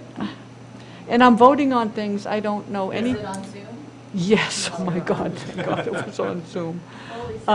Were people civil? Was it also? Oh, yeah, it was great, but, Good, good. but people would disappear for a while they vote, and then you'll be happy to know I voted on all 4 things, none of which I knew anything about.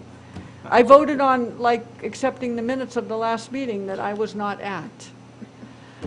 So that was fun. You're allowed to do that, by the way. And the next meeting's like at a golf course, which I'm not going to. which one? I don't play golf, but I... Oh, you might step into this one? Yeah, Really? If it's the one in Quincy, I'll go.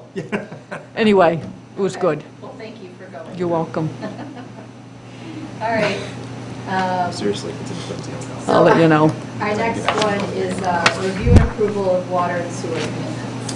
Thank you, Madam Chair. There's 3 different commitments in your packet. The first is for the commitment for June of 2022 for water and sewer in the total amount of $3,303.76.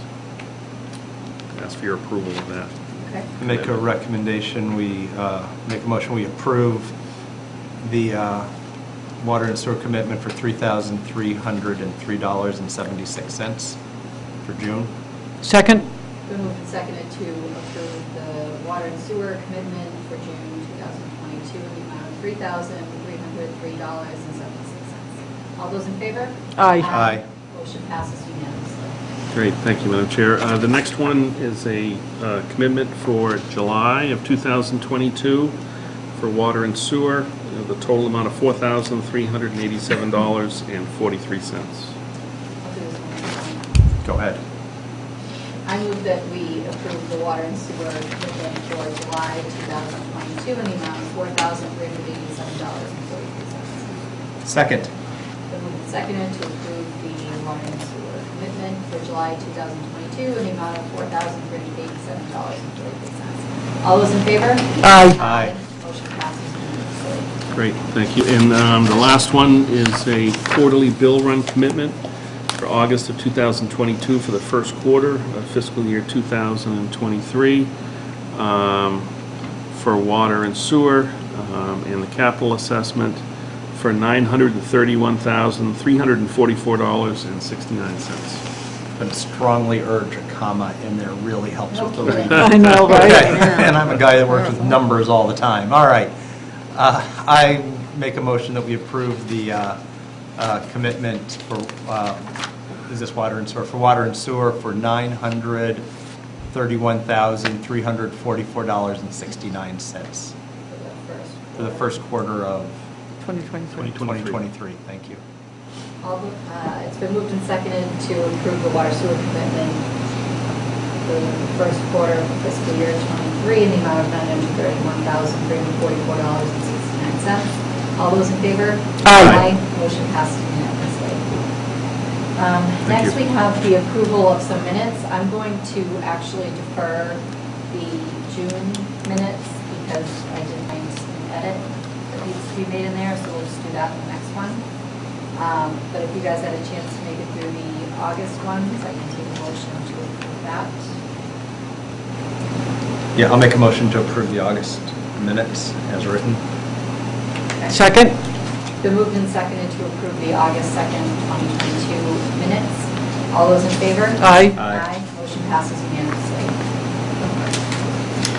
I can take another motion.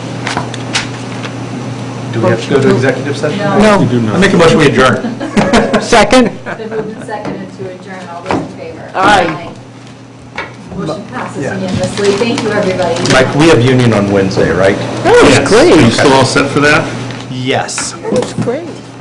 I'm just checking on my schedule. Okay. With my personal, If there's any change, I'll let you know. with the man that runs my schedule for me. Need a lift? Yeah, I got another meeting to go to. I've got Oh, yeah, good for you. I will have to head into Quincy after Are that, we so as off soon as the it's air? over, I have to run. So, Okay. Yeah. I don't have the luxury this time. My HR director is going out on And thank you, family Mills medical leave. Community Media. And she's a little...